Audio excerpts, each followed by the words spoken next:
वैसे 4 प्रकार के जीव सत्संग में शामिल होते हैं। आरत अर्थार्थी, जिज्ञासु और ज्ञानी। जो ज्ञानी है आत्मज्ञानी, आत्मा का ज्ञान जिनको चाहिए, जिनको अपने आत्मा को जगाना और परमात्मा के पास पहुंचाना और अपने सच्चे घर मंडल मुकाम को जाना, उनके वास्ते ये वचन फरमाए जाते हैं। और वही जीव इन वचनों को पकड़ते हैं और चलते हैं। बाकी सुनने वाले तो करोड़ों, लेकिन लेने वाले कोई 1000-500, लेकर रखने वाले तो 100-200 ही, और रखकर अपने घर की तरफ चले अपने मंजिल पर पहुंचने वाले कोई बिरले ही होते। सत्संग तो सबको सुनाया जा रहा, अपने अपने कर्मों के अनुसार आप उन वचनों को रोक पाएंगे। जैसे जिसके कर्म हैं और जैसा जिसका संस्कार, वो वैसे ही वचनों को पकड़ता है। सुनना पकड़ना नहीं है, सुनना तो कानों का स्वभाव है। वो अच्छा बुरा कुछ भी कहो आप सुन लेंगे, और सुन करके वो मन को पकड़ा देते, और मन चित्त को पकड़ाता तो चिंतन करता, और चित्त चिंतन करके बुद्धि को सप्लाई करता, और बाद में बुद्धि निश्चय करके लागू कर देती। ऐसे नहीं, वचनों का बड़ा मंथन होता है। कानों का काम तो सुनने का, और सुन करके वो सप्लाई कर देते मन को, अपने बात नहीं रखते। तभी तो आप भूल जाते हो कानों का सुनो, जो सुनते हो वो भूल जाते, लेकिन जो देखोगे वो नहीं भूलोगे, और भी जो करोगे उसका अनुभव वो तो बिल्कुल नहीं भुलाया जाए। इसलिए संत मत करने का विषय, ये कथनी का, पढ़ने का, सुनने का, रटने का, सुनाने का, भाषण का, स्पीच का ये विषय नहीं है। संत मत करने का विषय, और उसकी करनी बिल्कुल अलग है। संसार की करनी अलग है और अध्यात्म की करनी अलग है। मन बुद्धि चित्त की करनी अलग है और जीवात्मा की करनी सबसे अलग। इसलिए संतों ने जिन प्रेमियों के अंदर मालिक से मिलने की इच्छा है और अपनी जीवात्मा को घर पहुंचाना चाहते हैं, काल माया के देश में रहकर उसकी व्यवस्था को समझ लिया कि यहाँ कुछ नहीं, केवल जन्म मरण के सिवा कुछ है। पैदा हो गए फिर मर गए, फिर पैदा हुए फिर मर गए, ये सिलसिला बहुत पुराना। इस जन्म मरण से छुटकारा कैसे मिलेगा, कौन दिलाएगा? कौन सी वो युक्ति है, कौन सी वो भक्ति है, कौन सी वो शक्ति है जिसके द्वारा मुक्ति मिले, यानी इससे हम मुक्त हो जाएं काल माया के देश से और अपने घर को पहुंचे। इसलिए ये खास सत्संग है प्रेम, ये सुनो और अपने अंदर उसको जगह दो। जब वचन तुम्हारे अंदर जगह बना लेंगे तो दूसरे को ठहरने नहीं देंगे। उन वचनों में इतनी कशिश है, इतना आकर्षण, मैग्नेटिक पावर है कि उसके आगे कोई टिक नहीं सकता। लेकिन जब वचनों को अंदर में जगह दो, तो पहले से तुम्हारा इतना मन भरा पड़ा, वहां जगह है ही नहीं। दुनिया भर का कूड़ा कचरा इकट्ठा किए बैठो, तो इसके इन वचनों के लिए जगह बनाओ, पहले स्थान बनाओ। तो धीरे धीरे धीरे धीरे अपनी एक कर्मों की दैनिक डायरी बनाओ, उसमें लिखो कि कितने हमारे अंदर यानी कमियां हैं, कितनी त्रुटियां हैं और कितनी अच्छाई। तो धीरे धीरे एक त्रुटि कमी को हर सत्संग में निकालते रहो कि एक सत्संग मिलेगा उसमें एक कमी निकालूंगा, एक अच्छाई को मतलब यानी धारण करूंगा। तो धीरे धीरे तुम्हारे अंदर इतने कर्म विकार नहीं है जितने आपको सत्संग मिलते, तो यार रोजी मिला आपको। तो अगर यही आपकी प्रवृत्ति आदत बन जाए कि हमको एक गंदा कर्म निकालना है और एक अच्छा अपने अंदर लाना, तो धीरे धीरे धीरे ये गंदगी निकल जाएगी और अच्छाई बढ़ जाएगी। ऐसे लोगों ने एक बार की किसी ने नहीं। 18-18, 20-20 घंटे भजन पर बैठे, लेकिन मन नहीं रुका। 18 घंटे बेकार चले गए। अगर 1 मिनट में रुक जाए तो 18 घंटे बेकार। यहाँ समय की उपस्थिति नहीं मानी जाती, कारगर उपस्थिति मानी जाती। कि मान ली 1 घंटे आप बैठे, 1 घंटे में तुम्हारा मन कितना शांत रहा। चलो कुछ नहीं देखा, कुछ नहीं सुना, लेकिन जो पहले का भरा है वो निकला कि नहीं निकला, पहले उसको निकालो, तब तो भरोगे। जब जगह नहीं तो आप भरोगे।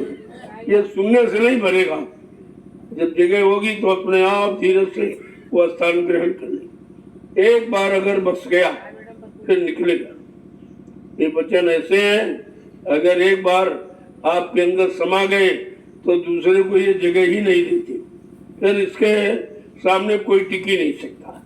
ऐसे वो वचन महापुरुषों ने ये सब कुछ बना के रखा कलयुग के जीवों के लिए, कि उनको देना है और इनसे करवाना है, और धीरे धीरे इनको माध्यम बना के इनका काम इन्हीं को समझाना और इन्हीं से कराना, फिर इन्हीं को उसका लाभ देना। ये व्यवस्था है, तो व्यवस्था को आपको समझना चाहिए।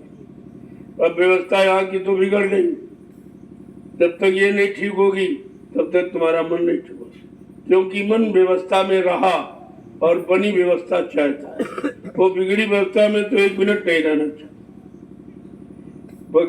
बिगड़ी व्यवस्था में या जहाँ पर कोई परेशानी तकलीफ, ये बिल्कुल पसंद नहीं करता। यही कमी है, और संत मत में ये सब धारण कराया जाता है। सबको समझ लो, अच्छाई को समझ लो, बुराई को समझ लो, और धीरे धीरे अच्छाई बुराई दोनों को छोड़ दो। जब आप जान जाओगे अच्छाई बुराई दोनों फंसने के कारण, तो दोनों को हटाना, लेकिन पहले बुराइयां हटाओ और बाद में अच्छाई हट जाएगी। तो धीरे धीरे धीरे ऐसे ही आप पाक साफ निर्मल पवित्र हो जाए। और जब तक सफाई नहीं तब तक कुछ गंदगी में कोई बंदगी नहीं, कोई बंदगी गंदगी में स्वीकार नहीं होती। और जब गंदगी है तो जिंदगी खराब है। अगर बंदगी करना है तो गंदगी हटाना है, अपनी जिंदगी को पाक साफ निर्मल पवित्र बनाना है, एक नए मोड़ की तरफ चलाना। जो मोड़ आपने काल माया के इशारे पर बनाया, ये मोड़ था फंसाने वाला। इसने तुमको मोड़ दिया और तोड़ भी दिया। अब तुम इधर से निकल ही नहीं सकती, इतने ज्यादा फंस गए। तो कहते हैं इसको मोड़ो और इसको विषयों से तोड़ो, रानी अलग करो, तब ये कहीं नाम योग की साधना में जुड़ेगा। ऐसे जुड़ने वाला नहीं है।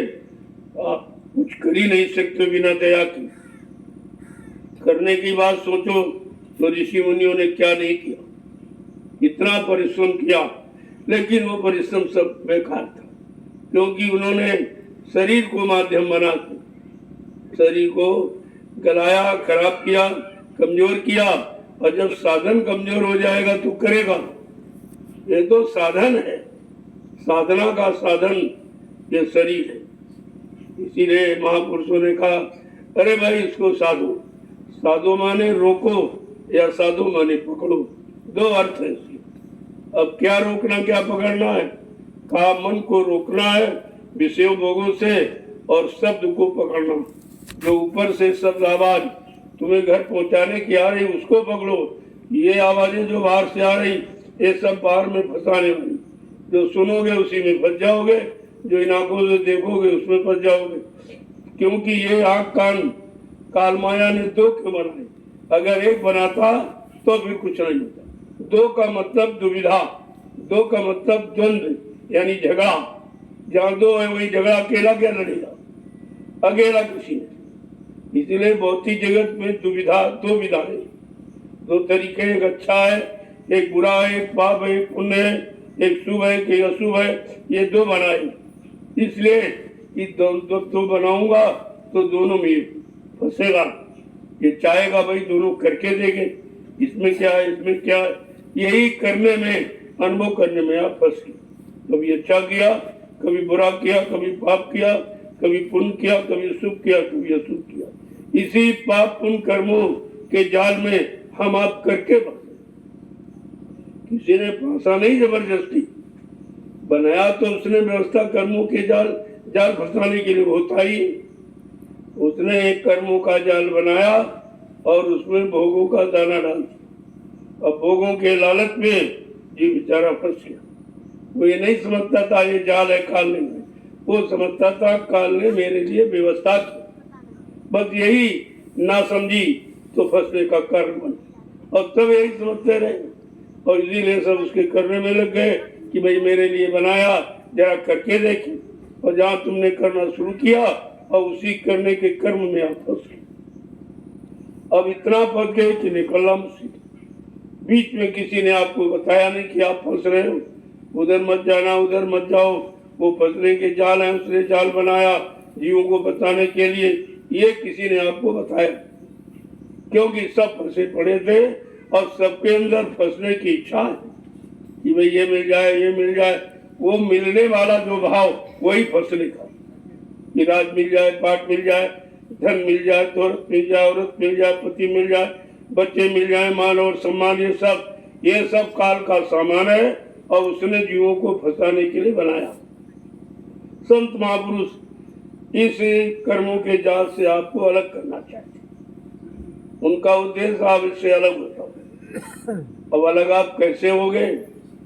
जब अलगाववादी नीति को सुनोगे कि कैसे लोग अलग हुए, कैसे उन्होंने साधना की, कैसे उन्होंने मालिक को पाया, जब उनके यानी इस राज रहस्य को समझोगे तो तुम्हारे अंदर एक इच्छा पैदा हो कि हमको भी करना चाहिए, हमको भी मानव जीवन मिला है, उसी तरह हम भी अपने मानव जीवन को पाक साफ निर्मल पवित्र रखेंगे और अपने घर की तैयारी करेंगे। और ये जो तैयारी है ये काल ने तुमको फंसाने की अपनी तैयारी बनाई, तुम्हारा इसमें कुछ नहीं है। इसलिए तुम्हारा अगर होता तो तुम लेके जाते, कोई लेके गया और जो गया उसने बताया भी नहीं। आप अगर तुम्हारा होता तो जरूर बताता कि मैं फले लोग के जा रहा हूँ, बड़ा मंडल मुकाम को जा रहा हूँ, किसी ने नहीं बताया और चले गए। चल जाने के बाद बिल्कुल एकदम यानी उसको नफरत हो गई कि आपको कोई सूचना भी नहीं देता और तुम कहते हो हमारा था, हमारा था, हमारा था। यही हमारे की नासमझी आपको फंसाए बैठी। और तुम्हारा यहाँ कोई नहीं है सतगुरु के सिवा, तुम्हारा कोई, क्योंकि उनको तुम्हारे से लालच नहीं, कोई लोभ नहीं, कोई जरूरत नहीं। वो जो भी करते हैं सब तुम्हारे लिए यानी जीवों के लिए करते। जो हो रहा है ये सब जीवों के लिए, उनका इससे कोई फसाव लगाव नहीं है। वो बिल्कुल अलग खड़े हैं लेकिन व्यवस्था सब जानते, क्योंकि जो निकला हुआ वो आपको निकालेगा, जो पहुंचा हुआ वही आपको पहुंचाएगा। जिसने मालिक का दर्शन दीदार किया वो कराएगा। ये पढ़ने पढ़ाने वाले ये नहीं करा, इन्होंने देखा ही। जो भौतिक जगत में आप देख रहे हो ये भी आपने कुछ नहीं देखा।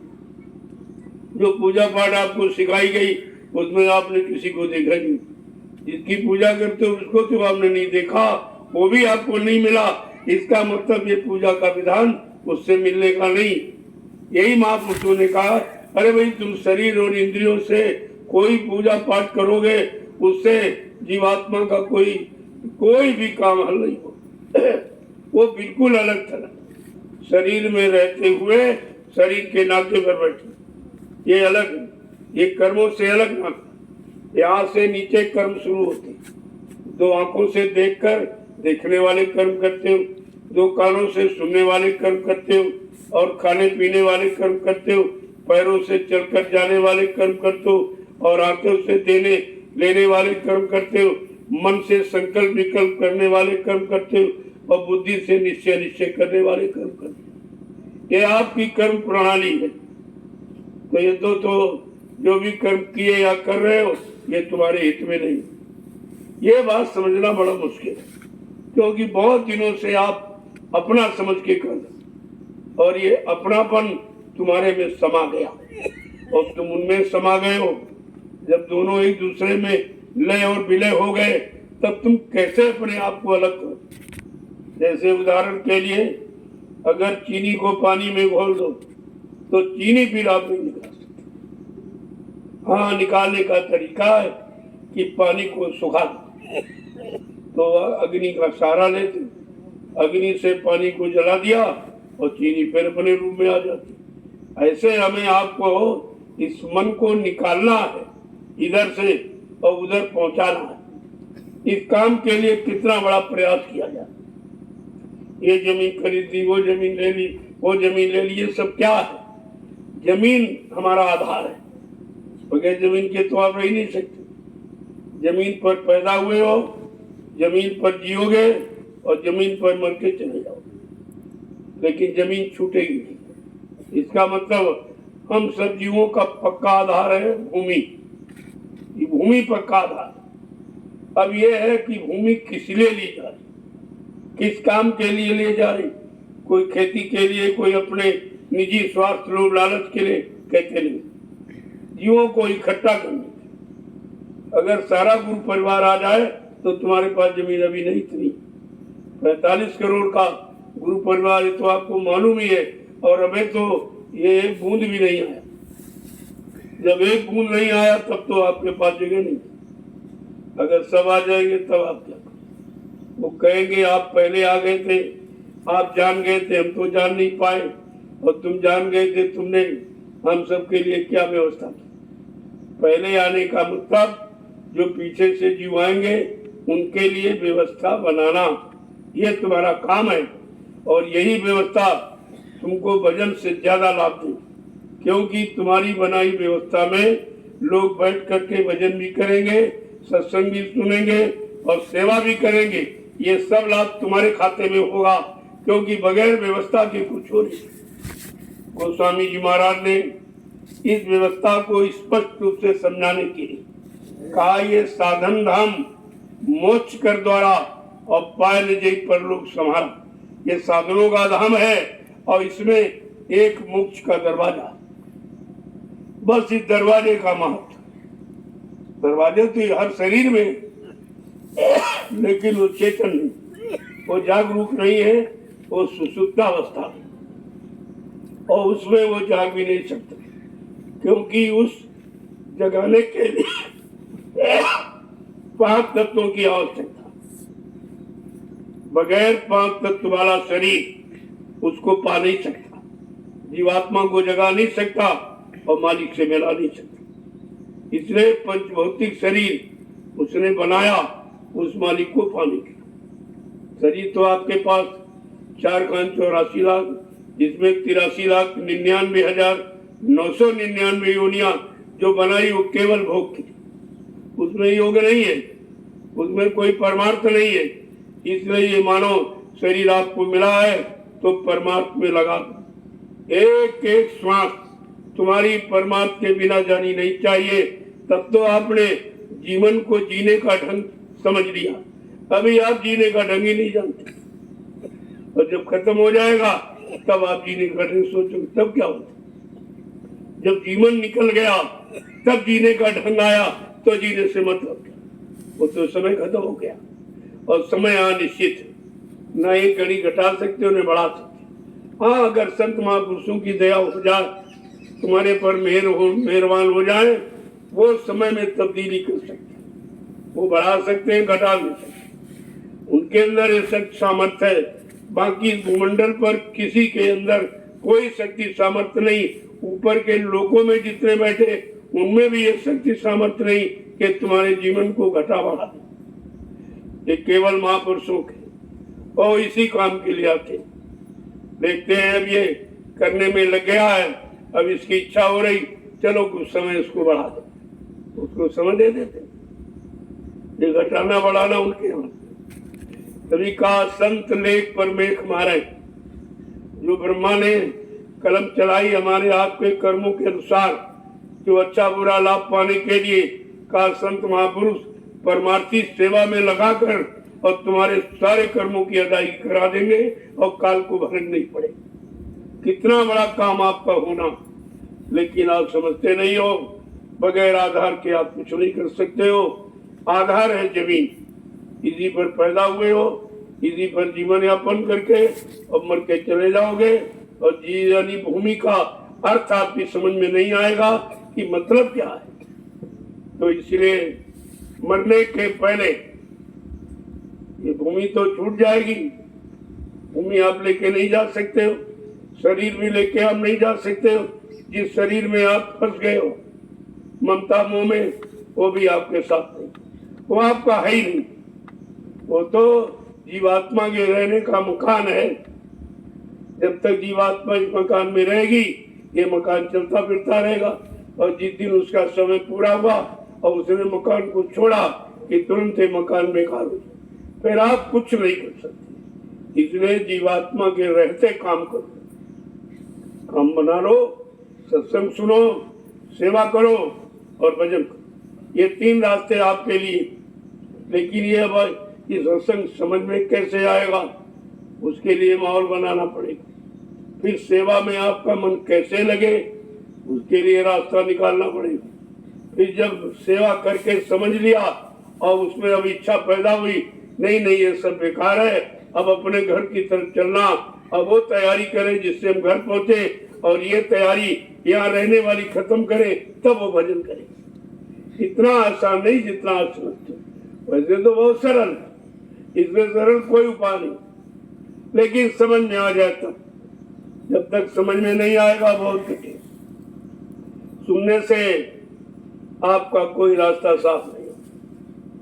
सुनाया तो इसलिए जा रहा कि आपके अंदर भाव पैदा हो। बिना सुने तो जिज्ञासा भाव पैदा ही नहीं होती। अगर सुनकर जिज्ञासा और भाव पैदा नहीं, प्रेरणा नहीं हो रही, तो समझ लो अभी वचनों का तुम्हारे मन पर कोई असर नहीं, कोई प्रभाव नहीं है।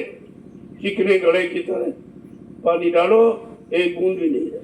पानी में रख दो और निकालो तो एक बूंद इसमें मिलेगी। अगर इसी तरह का मन कि सत्संग में डुबो दिया और सत्संग में रख लिया और वचन एक भी नहीं पकड़ा, तो फिर सत्संग में आने का मतलब क्या? ये शरीर की उपस्थिति नहीं मानी जाएगी, मन की उपस्थिति। शरीर से तो आप आगे बैठे हो, लेकिन मन बैठा कि नहीं बैठा? तुम यहाँ बैठे हो, मन निकल गया, तो तुम्हारे बैठने का मतलब बैठने की मजदूरी नहीं मिलेगी। मजदूरी है काम करने की, चाहे इधर समझ लो चाहे उधर समझ लो। भले आप 1 मिनट बैठो, लेकिन उस एक मिनट में कहते हैं कि हमारे सिवा और कोई याद नहीं आना चाहिए। तब तो आपने सुमरन के भाव से समय दिया।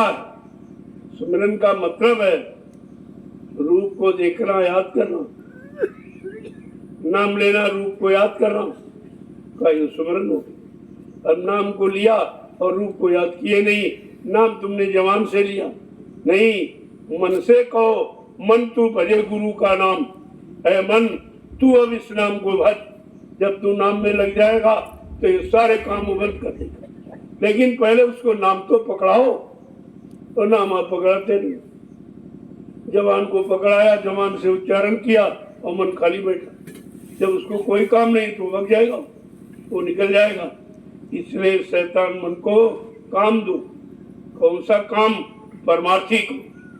ये काम दोगे तो फंसेगा, इसमें लाभ मिलेगा, मान मिलेगा, सम्मान मिलेगा, सामान मिलेगा, तो इससे फंस जाएगा। और जो परमार्थी सेवा, उसमें आपका कोई स्वार्थ नहीं। इतनी मिट्टी आपने डाली, मिट्टी से कितना बड़ा काम आपका हुआ, आपको तो दिखाई नहीं दिया, लेकिन बहुत काम, बहुत ज्यादा काम हुआ। ये मिट्टी नहीं है, एक दिन शरीर भी मिट्टी हो जाएगी। तो शरीर को मिट्टी में मिलने से पहले अगर मिट्टी से ही हमारा काम हो जाए तो इससे सरल कौन सा उपाय। इसलिए मिट्टी खरीदो और मिट्टी ढो। अपने सर पर जो कर्मों का तुमने यानी गट्ठर बांध के रखा, वो कोई उतारने वाला नहीं है। वो बगैर परमार्थी सेवा के उतर नहीं सकते। तब ये व्यवस्था आपके लिए बनाई, और ये व्यवस्था और कहीं नहीं। अन्यत्र आप कहीं चले जाओ पूरे विश्व में, लेकिन ये व्यवस्था कहीं नहीं, क्योंकि इस व्यवस्था के बारे में जानकारी। ये परमार्थ शब्द क्या है, परमार्थी नगर क्या? चलते तो आप रोज हो तमाम सड़कें, तमाम रास्ते, लेकिन ये परमार्थी रास्ते नहीं है। ये सड़क तुम्हारे घर की तरफ नहीं जाती, ये तो संसार में चक्कर लगाने, घूमते रहो, चलते रहो, घूमते रहो, चलते रहो, फंसते रहो, फंसते रहो, फंसते रहो। ये तो रास्ते इस संसार में फंसाने के लिए, तुम्हारा रास्ता अलग है, वो है सूरत शब्द योग। उन्होंने बिल्कुल नाम ही अलग कर दिया। ये नाम योग, ये रूप योग और कर्म योग, ये स्वार्थ योग नहीं है, ये नाम योग है। अब नाम योग की साधना पहले समझो किसे कहते हैं। योग माने जोड़, कि मन को किससे जोड़ना, का शब्द से जोड़े, शब्द ही लेकर मन जीवात्मा दोनों को यहाँ आई, शब्द लेके आया और काल माया ने देखा यही इसका आधार है और इसको छीन लो तो ये जा नहीं पाएगी। बस तुमको बताने के लिए उसने ये यानी मतलब छीन लिया। जब नाम डोर शब्द डोर छिन गई तब आप निराधार हो गए, कोई आधार नहीं रहा, न रहने का, न जाने का, न करने का। तो कितनी चालाकी उसने की। काल बड़ा बरियार शब्द प्रयोग किया गया, बहुत जबरदस्त। इसे किसी ने परास्त नहीं कर पाया। काल शक्तियां भी उसी के अधीन रही और इसके मुताबिक चलती रही, करती रही और बाद में ये शरीर छोड़ के भी चले गए। ये तो राज संतों को मालूम है। जब संत पधारे कलयुग में तब उन्होंने ये जीवात्मा को घर जाने का रास्ता उन्होंने बताया और कहा इसी मनुष्य मंदिर से होके रास्ता जाता। ये इधर उधर कहीं मंदिर अंदिर में कहीं तीर्थों मूर्तों में नहीं है, वो तुम्हारे अंदर से रास्ता जाता। और ये रास्ते पर कहाँ से शुरुआत होगा, कहते यहाँ से, त्रिपुटी धाम से, यहाँ से शुरू सहजल कौन से उसकी शुरुआत होती है और कहाँ पहुंचेगा, अनाभिधाम। ये उसका अंत है।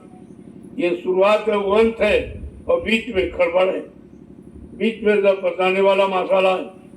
इसलिए कहा तुमको सतगुरु की बहुत आवश्यकता। हर क्षण पल घड़ी अगर उनको आपने पकड़ा है और छूट गया तो फिर मामला खराब हो जाए। इसलिए तुम्हारी पकड़ ढीली हो सकती, उनकी पकड़ ढीली है।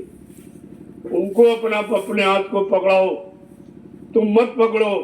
तुम माया की चकाचौंध में हाथ छोड़ सकते हो, लेकिन वो उनकी पकड़ बहुत ही मजबूत।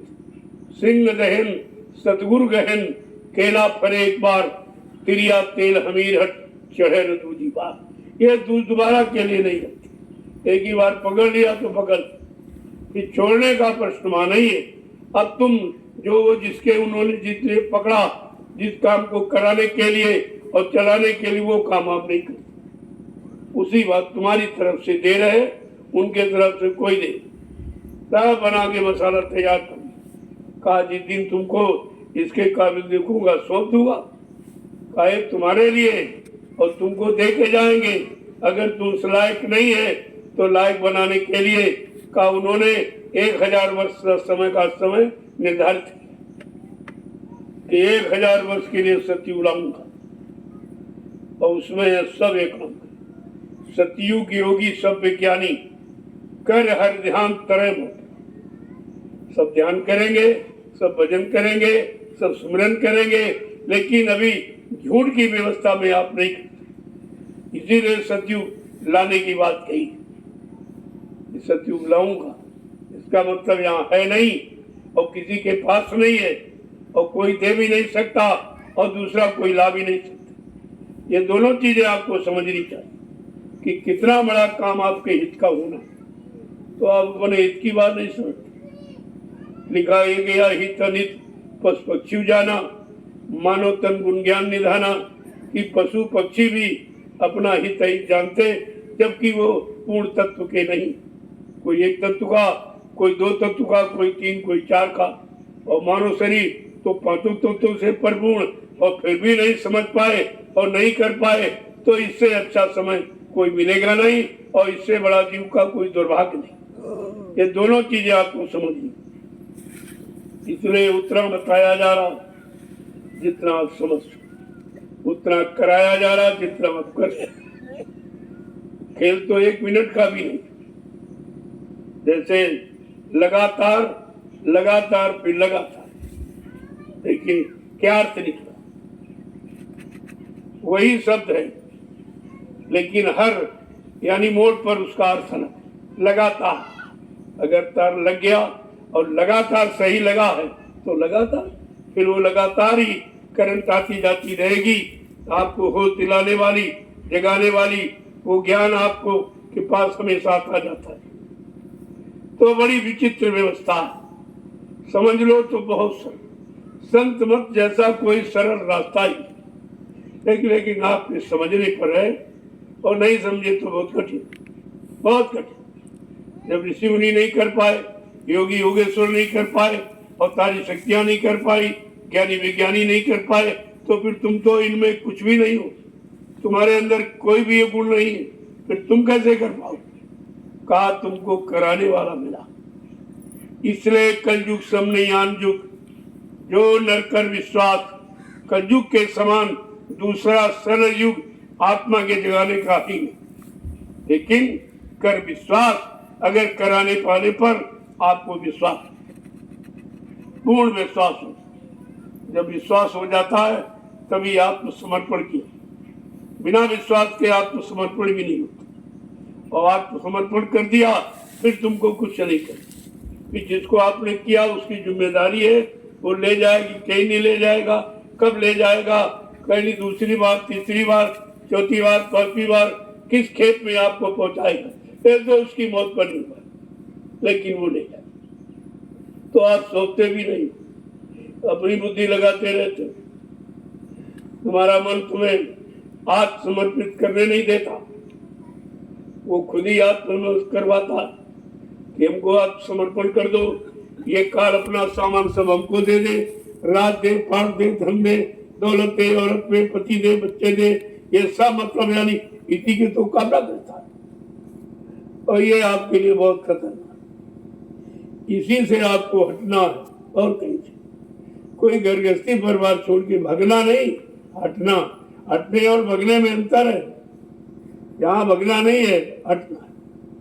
हट करके अपनी व्यवस्था को समझना कि हम फंसे थे तब हमारी व्यवस्था क्या थी, अब थोड़ा सा हटे, अलग हुए तो व्यवस्था क्या, तो दोनों आपकी समझ में आ जाएगा। तो ये ज्ञान आपका पक्का हो जाए, छोड़ने वाला और निकलने वाला दोनों ज्ञान आपको हो जाए, तब आप नहीं फंसोगे दोबारा। नहीं फिर तुम फंस सकते हो, अगर निकलने का रास्ता न मिला और उस रास्ते पर विश्वास न हुआ और आत्मसमर्पित भाव से, तो तुम फिर जा सकते और चले गए।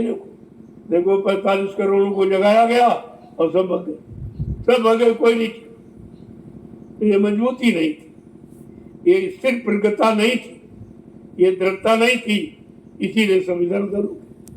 अब आपको चले थोड़ा, लेकिन दृढ़ता बना, मजबूती के साथ कि जितना चले हैं अब पीछे नहीं हटे, आगे बढ़ेंगे, आगे बढ़ेंगे। तो एक न एक दिन वो मंजिल तुम्हारे कदमों के बीच हो, जिस मंजिल से भय लग रहा, डर लग रहा, क्योंकि बहुत ऊंचे है, बहुत ऊपर है, बहुत दूर है, लेकिन जब चलना शुरू कर दोगे हो तो एक न एक दिन वो मंजिल तुम्हारे कदमों के बीच में आ जाए। फिर आपको कोई चिंता शंका, लेकिन चला भी तुम किसक नहीं रहे, जगह ही नहीं छोड़ रहे हो, बार बार वहीं से लुढ़क जाते हो, वहीं चले जाते हो, वहीं चले जाते हो, या निकाला जाता और जितनी देर सुनते हो उतनी देर सर, उसके बाद फिर बोल जाते, फिर उसी में चले जाते। तो तुमको अपनी मजबूती बनाओ, दूसरे की मजबूती से तुम्हारा काम नहीं। तुम्हें अपनी मजबूती बनाना, अपने मन को स्थिर प्रज्ञ बनाना है और दृढ़ता इसमें पैदा करनी है कि हमारी मतलब जब समझ लिया तब फिर उधर नहीं है। तो ये उधर चले गए, ये समझना नहीं था, केवल सुनना मात्र था।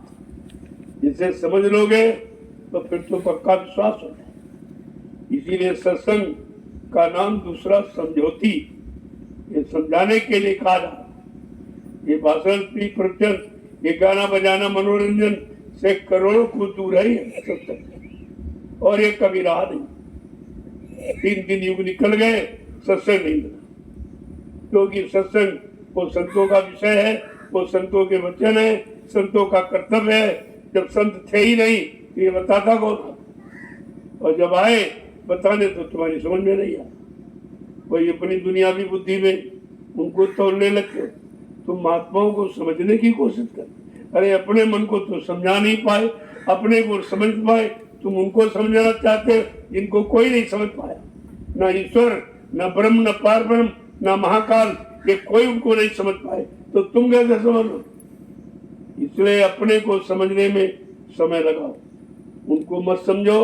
वो कब क्या करने लगेंगे, कब किधर जाने लगेंगे, कब किधर तुमको ले जाए, ये तो उनकी मौज मर्जी है। जो जितने चक्कर आप पे लगाएंगे उतने चक्कर काल माया के समाप्त हुए। इस चक्करों से भी आपका काम, इधर चलो उधर चलो, वहां चलो वहां चलो, ये उठाओ वो उठाओ वो उठाओ, ये सब किस लिए कराया जा रहा? कि तुम्हारे अंदर वैराग और विरक्ति पैदा हो जाए कि हमारा कुछ नहीं, चलना है कल चलना चल, और रुकना है कहते रुके, कहा ठहरना है कि हाँ ठहर, कहते नहीं फिर चलो। तो तुम्हारी तुम बनाई व्यवस्था में तो कभी निकल ही नहीं सकती, और जहाँ जाते हो वहाँ व्यवस्था बनाने लगते या व्यवस्था की मांग करने लगते, तो क्या फिर फंसना? आपको निकलना नहीं है तो निकलने का भी भाव ही काम, और बिना भाव के भक्ति होती है, बगैर भक्ति के शक्ति मिलती नहीं, और बगैर शक्ति के मुक्ति होती नहीं। ये सब जानकारी आपको रखनी चाहिए। जय गुरुदेव, जय गुरुदेव, जय गुरुदेव, जय गुरुदेव, जय गुरुदेव, जय गुरुदेव। जय गुरुदेव नाम किसका? प्रभु का, जय गुरुदेव नाम किसका? प्रभु का, जय गुरुदेव नाम किसका? प्रभु का, प्रभु का प्यारा नाम। जय गुरुदेव। आज ये प्रातःकालीन दयाल बाग में लघु सत्संग में सम्मिलित होने वाले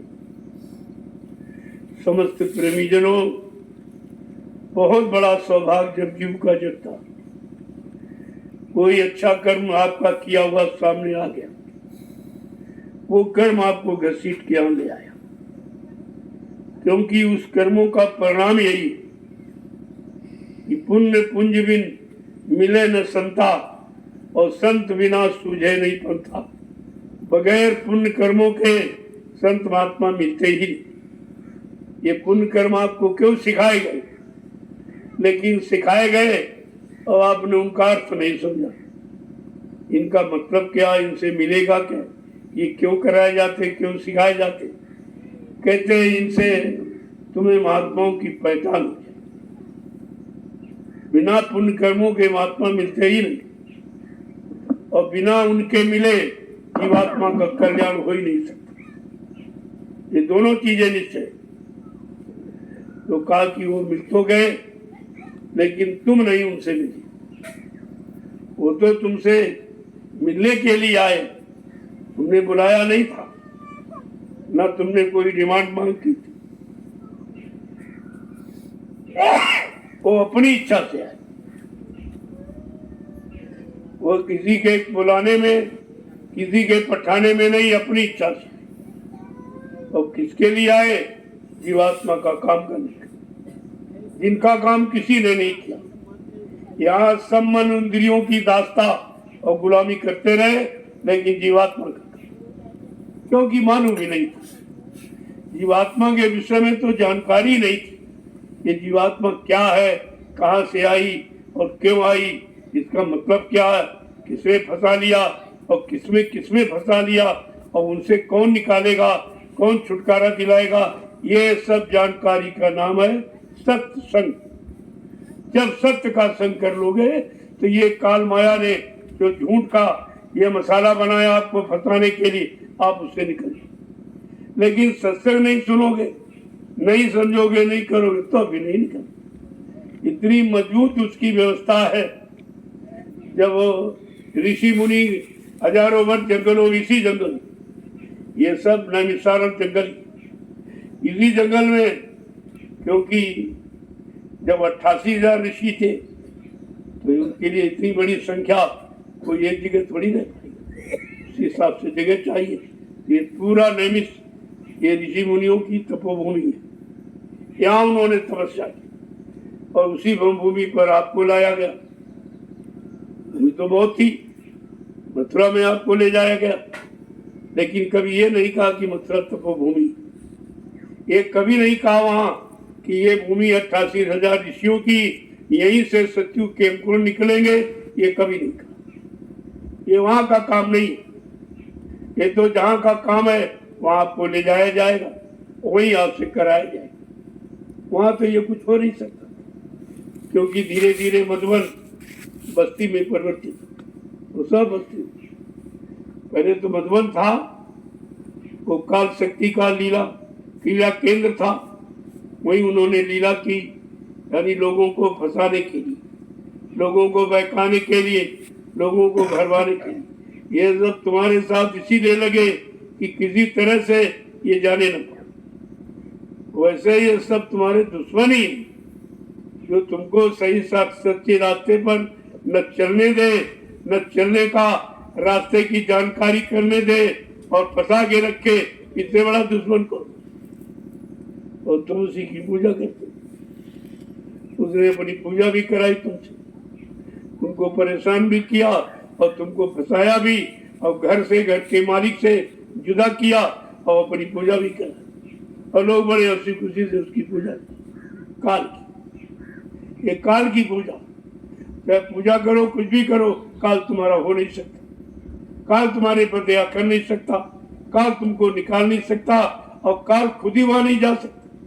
उसके लिए तो हिदायत है कि तू उधर नहीं जाएगा, मालिक से तू कभी नहीं मिल पाएगा, यही श्राप। तो बेचारा श्राप, बस वो तो फंसा पड़ा हुआ, वो तुम्हें कैसे निकलने देगा। तो उसने तुम सबको फंसाने के लिए विचार बना दिया, जिसको तुम कहते हो लाभ, कि लाभ मिल रहा, हमारी व्यवस्था है, ये हमारी रहने की व्यवस्था है। अरे तुम रहने की व्यवस्था करने आए हो कि यहाँ से चलने की व्यवस्था दे, और तब रहने की व्यवस्था बना। मकान बनाया रहने के लिए, जमीन बनाई रहने के लिए, पद पत्नी बाल बच्चे बनाए रहने के लिए, मान और सम्मान और सामान ये सब इकट्ठा किया रहने के लिए। तो जाने की कौन तैयारी कर, चलने की तैयारी तो कोई नहीं कर रहा, सब रहने की तैयारी कर रहे और रहने का सामान मांग रहे, ये दे दीजिए, ये दे दीजिए, ये करा दीजिए, ये करा दीजिए। अब वो भूल गए जो तुम मांग रहे हो वो सामान तुम्हारा, जो पहले मांगा उसी से परेशान हो, और मांग लोगे और परेशान और फंस जाओ। अरे भाई, दर्द के लिए एक ही फोड़ा काफी है, और तुम 10-20 फोड़े मांग लोगे तो रात को सो पाओगे, रात दिन ये तुम्हारा रहना दुश्वार हो जाए। और वही तुम कर रहे हो, यहाँ चलने की तैयारी और तुम फंसने की तैयारी। यहाँ ये फंसने के लिए नहीं बनाया जा रहा, ये जो जमीन खरीदी जा रही, ये सब प्रेमियों को इकट्ठा करने। कहाँ इकट्ठा करेंगे? आपके पास कितनी भूमि हुई, परिवार कितना? अरे परिवार देखकर यानी मकान बनाया जाता, एक मकान में गुजारा नहीं, चलो भाई दूसरा बना दो, तीसरा बना दो। क्योंकि जब परिवार की संख्या ज्यादा है तो उसी हिसाब से रहने की व्यवस्था आपको बनानी पड़ेगी। और तुम परिवार को भूल गए कि तुम्हारा 45 करोड़ का परिवार, और एक दिन वो सब आ जाएगा तो तुम कहाँ रखोगे? तो उसके लिए व्यवस्था बनाई जाए, उसकी चिंता तुमको नहीं है, चिंता उसको है जिसने गणना गिनती करके इनको शामिल किया, भर्ती किया। उसको अपने परिवार की चिंता, अपने बच्चों की चिंता उसी को होती, पड़ोसियों को नहीं होती। और आप ये समझते नहीं, ये क्यों हो रहा, ये क्यों हो रहा, ये क्यों। अरे ये मत सोचो, ये सोचो कि हमारा काम करो। तुमको अपने काम की चिंता रखनी चाहिए, यहाँ क्या हो रहा और क्यों हो रहा, किस काम के लिए हो रहा, तुम इसको समझ नहीं सकते तो इसमें बुद्धि मत लगो। ये मानव बुद्धि के परे खेल है, तुम्हारे बस का नहीं है। लेकिन ये है कि अगर लगे रहोगे तो तुम्हारा काम हो जाएगा। तुम्हारे लिए यही बहुत कि काम हो जाए और करना ना पड़े, और तब तो और सरल। तुम कहाँ कर सकते, तुम एक दूसरे जमीन कहीं नहीं ले सकते, तुम्हारे पास है ही नहीं इसके लिए कुछ। जो है वो परिवार के हवाले आपने कर रखा, पहले से आप समर्पित हो वहां, तो तुम इधर कैसे खर्च करो? इधर आपका नहीं लगे, इधर बड़े भाग्यशाली प्रेमियों का लगे, जिनको अपने घर जाना वो सब का सब इधर समझ लेते कि जाना तो ऐसे भी साथ में नहीं, चलो ये इसको लगा दो तो कम से कम हमारी कवाई सही जगह तो लग जाए, और इसी बात की आपको चिंता रह जाएगी। अंत मति सो गति, अगर अंत में जो चिंता जो विचार रह गया बस वहीं आपका जन्म हो जाए, वही जन्म हो जाए। जहां आशा था बासा, मन का यही तमाशा।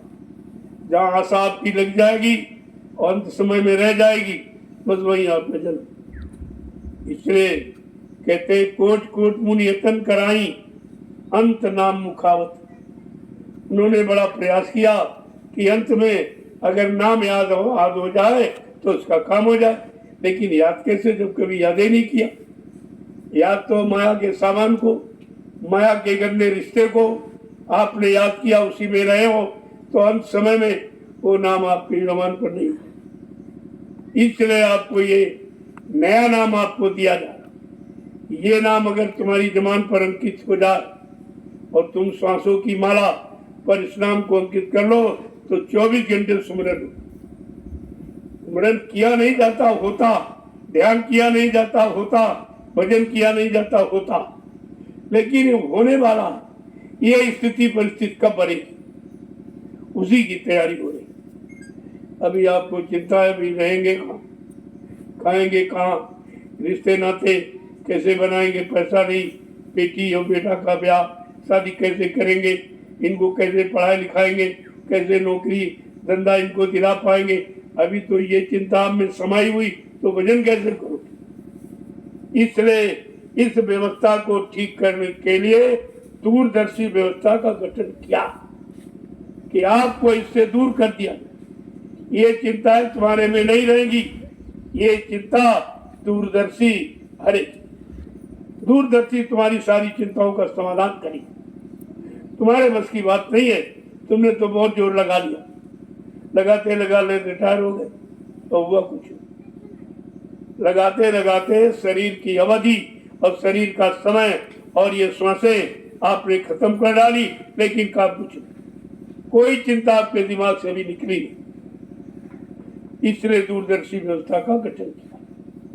ये दूरदर्शी तुमको सारी चिंताओं से दूर करती और सारी व्यवस्था से तुमको दूर रखेगी। वो तुम्हारी व्यवस्था वो राजकोष से, लेकिन राजकोष में तो कहते कुछ है ही नहीं। ये तो कहते राजकोष खा चोरी करके, छीना झपटी करके, गुमराह करके जनता को सब इधर उधर कर दिया। कहते गरीब हो गए तो क्या किया, झूठा है तो सोने की चिड़िया कहा जा रहा भारत। ये शब्द क्यों कहा गया, अगर था नहीं तो कहा क्यों गया। और आप तो कागज की भी नहीं, सोने की थी वो, कागज की भी नहीं, मिट्टी की। तो बात तो आपको समझनी चाहिए, जो थी वही फिर लाई जाए, और उसको लाने में के लिए क्या करना पड़ेगा, व्यवस्था परिवर्तन। इससे नहीं, जो व्यवस्था आप देख रहे हो इससे कुछ नहीं। ये व्यवस्था उस काम को करने की नहीं है, ये व्यवस्था इनकी निजी स्वार्थ, निजी मान सम्मान, निजी अपना पद, इसके अलावा कुछ तो व्यवस्था ही अलग है। जिससे परिवर्तन होगा, बदलाव होगा, तब्दीली किया जाएगा, वो तो चीज अलग। वो भी आपके सामने कहा, केवल एक शब्द उच्चारण किया गया, दूरदर्शी। जो दूर तक देख रही है, दूर तक समझ रही है, दूर तक सोच विचार रही, और सब यानी दुखों को दूर करने की जिसके पास व्यवस्था है उसको कहते हैं दूरदर्शी। अभी दूरदर्शी का अर्थ ही लोग नहीं, क्योंकि यह आध्यात्मिक, ये भौतिक नहीं है।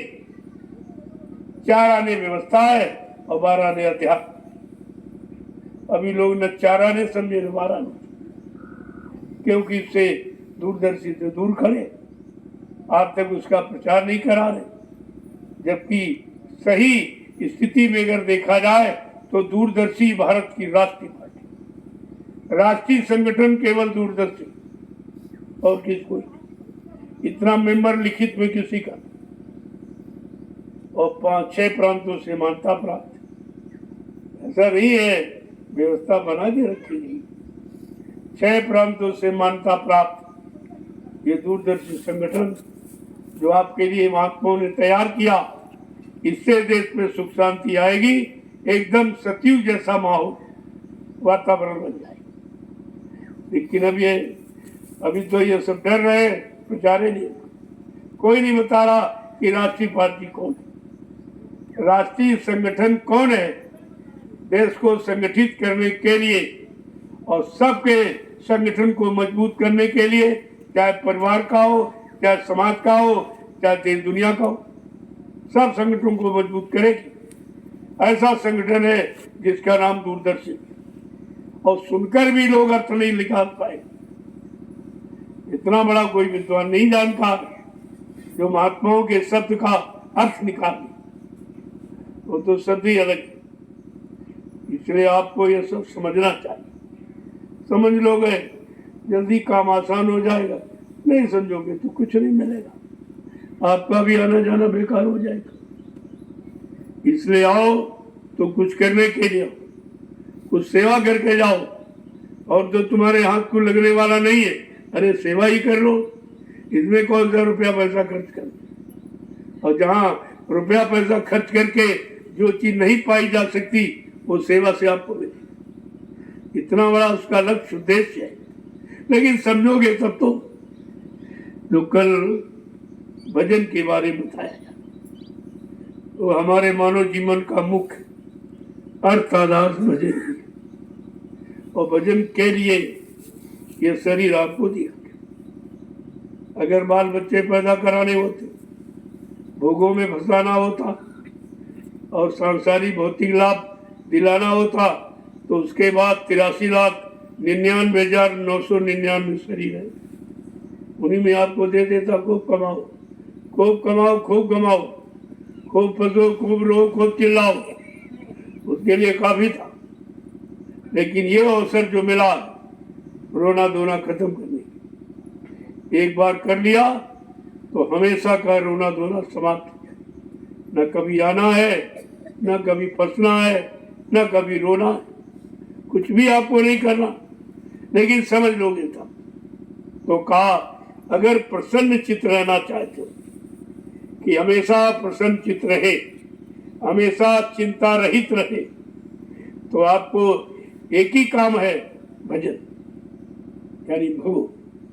यहाँ से भगो और दूसरा भजन माने अभ्यास करो। कहते हमको ये काम बन गया, यानी यानी मतलब हमारे अभ्यास में आ गया, हम जान गए। जब जान गए तो भगो, अपने घर की तरफ चलो। भजन का सच्चा अर्थ यही, भगो यहाँ से, चलो अपने घर चलो।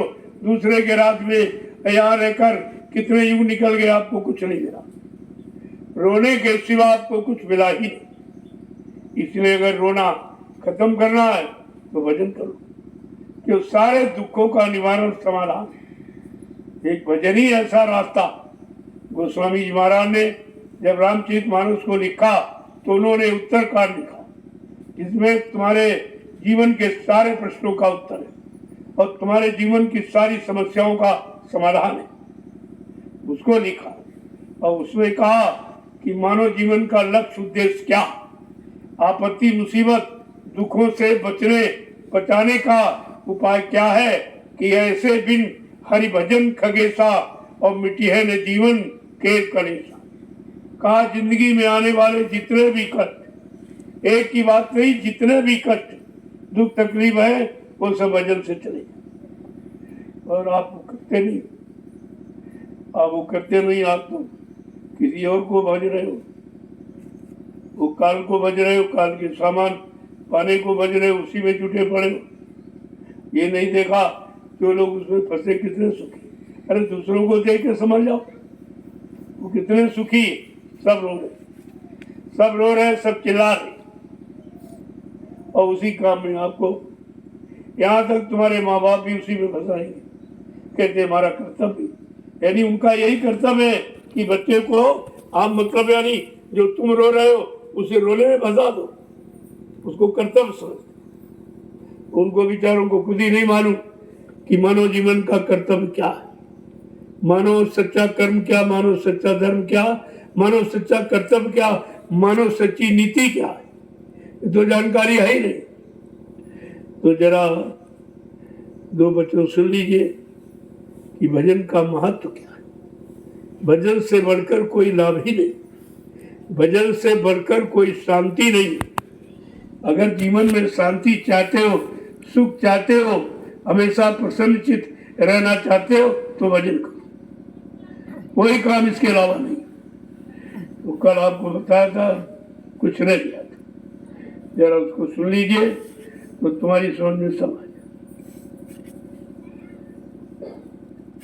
कि अगर मगन यानी प्रसन्न चित्त, सुखी और शांति में जीवन यापन करना चाहते हो तो क्या करो कि भजन कर मगन रहो मन में, भजन कर मगन रहो मन में, भजन कर मगन रहो मन में, भजन कर मगन रहो मन में। देखो तन मन और बुद्धि चित्त से जो भी किया तो उसमें तो दुखी हो, उसमें रो रहे हो, उसमें शांति, तरह तरह की तकलीफें उठा रहे। तो कहते अगर सच्चा आनंद, सच्चा सुख और सच्ची प्रसन्नता चाहते हो तो भजन करो, इसके अलावा दूसरा कोई साधन नहीं। अब आगे समझा के कह रहे कि दुख तकलीफ क्यों मिल रही है, उसका कारण क्या है। तो क्या कह रहे हैं कि जो जो चोर भजन के प्राणी, जो जो चोर भजन के प्राणी, सो सो दुख सहे, सो सो दुख सहे, भजन कर मगन रहो मन में, भजन कर मगन रहो मन में। आज वो भजन में चोरी कर यानी करते नहीं, छिपाते। कहते कि जो जो भजन के चोर, भजन नहीं करते, करना नहीं चाहते, वही दुखी, वही परेशान है, वही बीमारियों में पड़ते, तरह तरह के दुख तकलीफों में, लड़ाई झगड़ों में, दैवी प्रकोपों में, दुर्घटनाओं में, अकाल मौतों में वही फंसे पड़े। भजन इतने से आपको निकाल देगा, इन सब से दूर कर देगा। देखो कितना अच्छा, और करना कुछ नहीं, कोई तैयारी भी उसके लिए नहीं करी। पूजा पाठ के लिए तो बहुत खर्चा करना पड़ेगा, मंदिर बनाओ, मूर्ति खरीद के ले आओ, फिर पेड़े बताते ले आओ, फिर अगरबत्ती लगाओ, सब खर्चा ही खर्चा, और मिलना कुछ नहीं। खर्चा बहुत, मिलना कुछ नहीं। और भजन में खर्चा कुछ नहीं है, सब मिलना ही मिलना। जब से शुरू कर दोगे तभी से मिलना शुरू हो जाए, यानी उसी समय से तुम्हारे कर्म कटने लगे। ये शुरुआत यही से। ये तो आपसे नहीं कहा गया कि दिखाई सुनाई नहीं दे तो मत कर लो। अरे दिखाई सुनाई देगा तो कर क्या लोगे, उससे तो यहाँ कोई काम बनेगा नहीं। वो देखना सुनना उधर का इधर है ही नहीं, तो इसकी चिंता क्यों करते। दिखाई नहीं दे रहा, सुनाई नहीं दे रहा, बन नहीं रहा, क्या इसके पहले कभी बना था?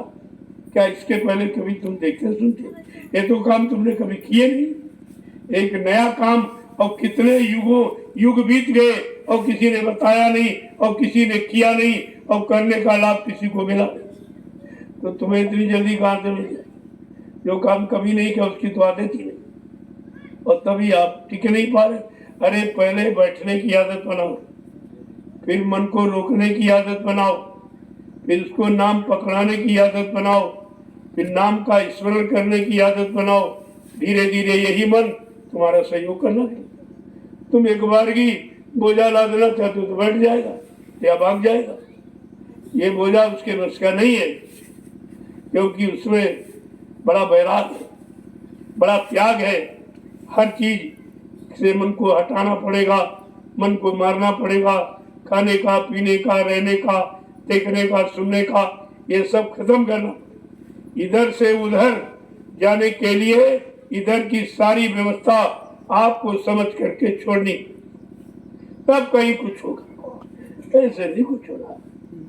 कहते जो भजन नहीं करते वही क्या क्या उनको यहाँ मिला, कौन इनको धक्के मार रहे जो पूछ रहे थे उसी कि को काम क्रोध के धक्के खामे, काम क्रोध के धक्के खावे, लोभ नदी में डूब मरे, लोभ नदी में डूब मरे, भजन कर मगन रहो मन में, भजन कर मगन रहो मन में। कहते आलस नींद सतावे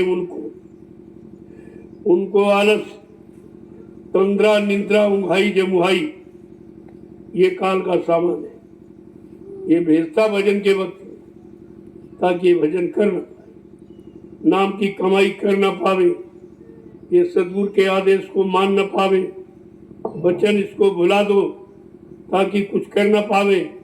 अगर ये सब जाग गए और सब जीवात्माएं निकल गई तो हमारा देश खाली हो जाए। उसको अपना देश चलाने की इतनी बड़ी चिंता, लेकिन दयाल जो आया है उसने ये पहली बार संकल्प लिया कि अगर काल को चिंता फंसाने की है तो दयाल को उससे 1000 गुना चिंता अपने जीवों को निकालने की। ये दोनों की होड़ है। अब काल दयाल की होड़ में तुम किधर, तुम्हारा पक्ष क्या है? क्या निर्णय आपने लिया कि काल की पारी में खड़े हो कि दयाल की पारी, काल का काम कर रहे हो कि दयाल का, काल के सामान को इकट्ठा कर रहे हो कि काल के सामान को छोड़कर और दयाल का सामान यानी नाम की कमाई करके अपने घर जाने की तैयारी कर रहे हो। ये तो आपको सब समझना पड़ेगा, बिना इसके कुछ नहीं होगा।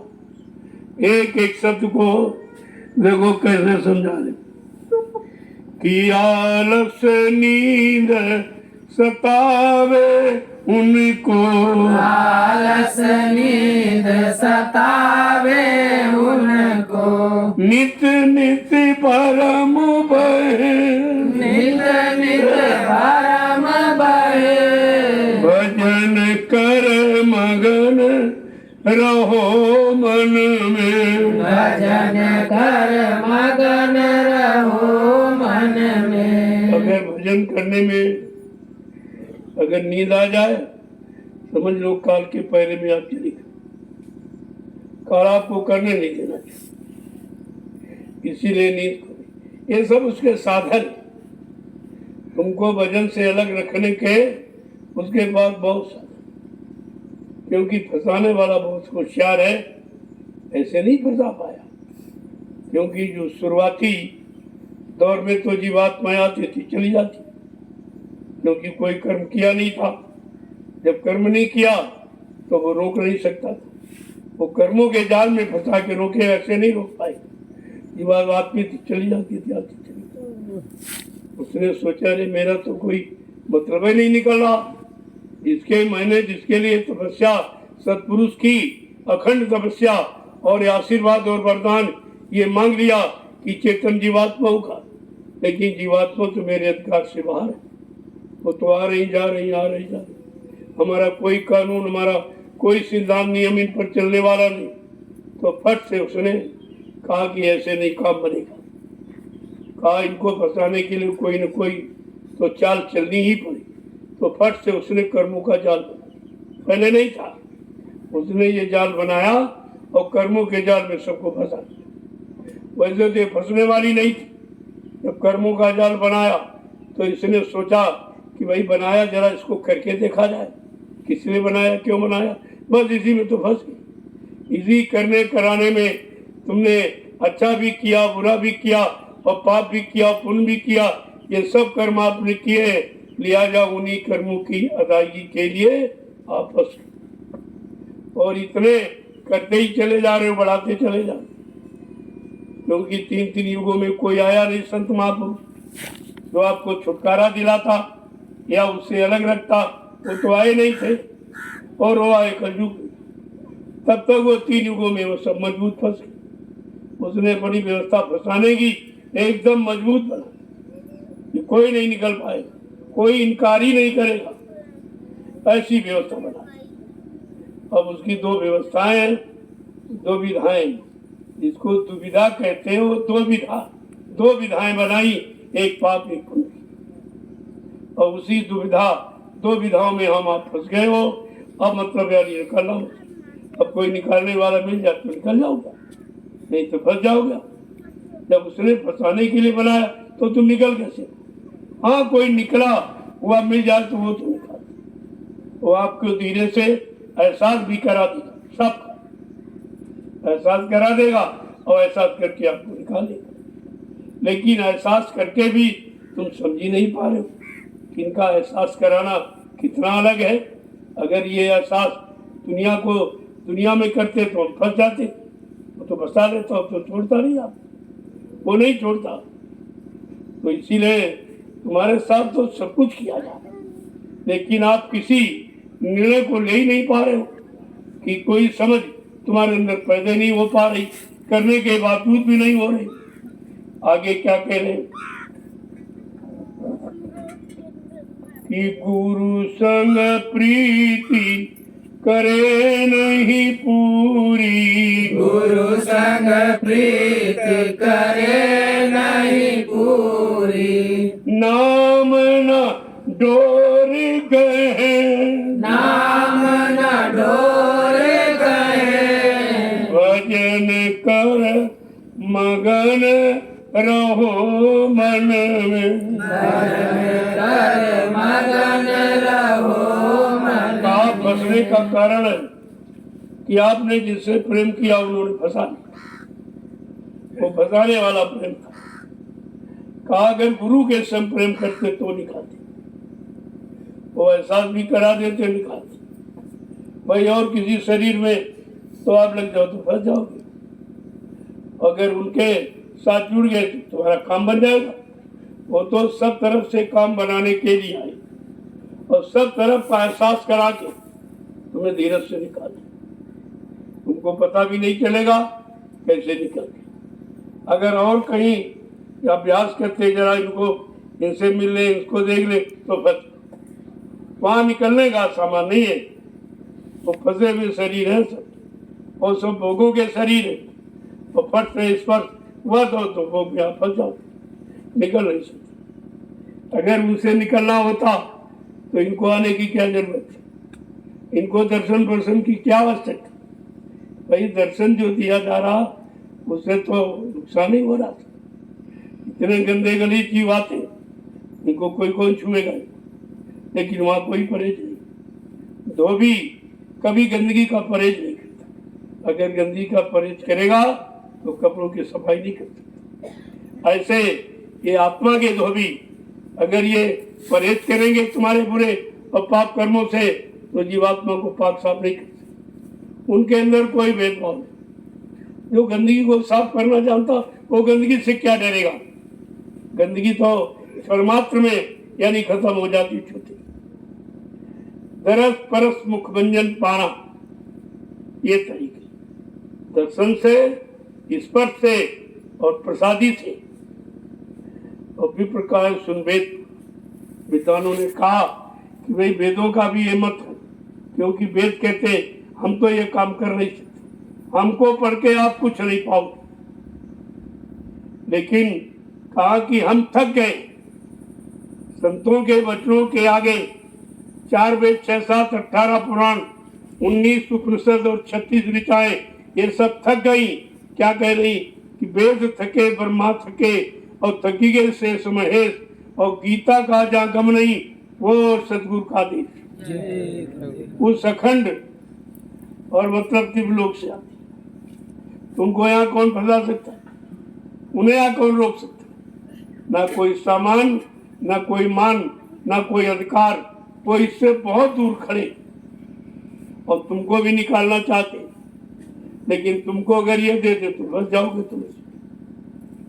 इसलिए माध्यम तो आपको बनाएंगे, लेकिन करेंगे खुद, क्योंकि तुम करके फंस सकते हो। तुम्हारा निकलने का अभ्यास है नहीं, फंसने का आभास है। अभी थोड़ा तो फंसे हो और ज्यादा भेज दो, फंसो और ज्यादा आप फंस जाओ कहा कि ऊपर तो ऐसे ऐसे लोग हैं कि जहाँ स्त्रियों का लोग सब नारियां ही नारी, जब यहाँ गलीज और गंदगी मल और मूत्र जब उसमें तुम फंसे हो तो उधर कैसे निकलो? उधर तो निकला बहुत मुश्किल हो जाए।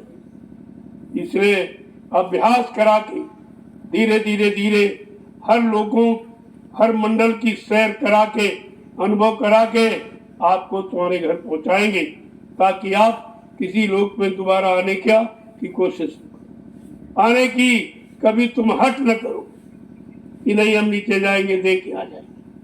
अरे तुम जाओगे तो देख के आ नहीं पाओगे, बस तुम्हारा आना बड़ा मुश्किल हो जाएगा। जैसे तुमको इधर से लगाव खत्म हुआ, उनके शरीर का स्पर्श खत्म हुआ तो फौरन तुम फंस जाओगे। वो तो फंसाने वाले तैयार बैठे, कब आओ कब फंसा ले, कब आओ कब फंसा ले। आगे क्या कह रहे हैं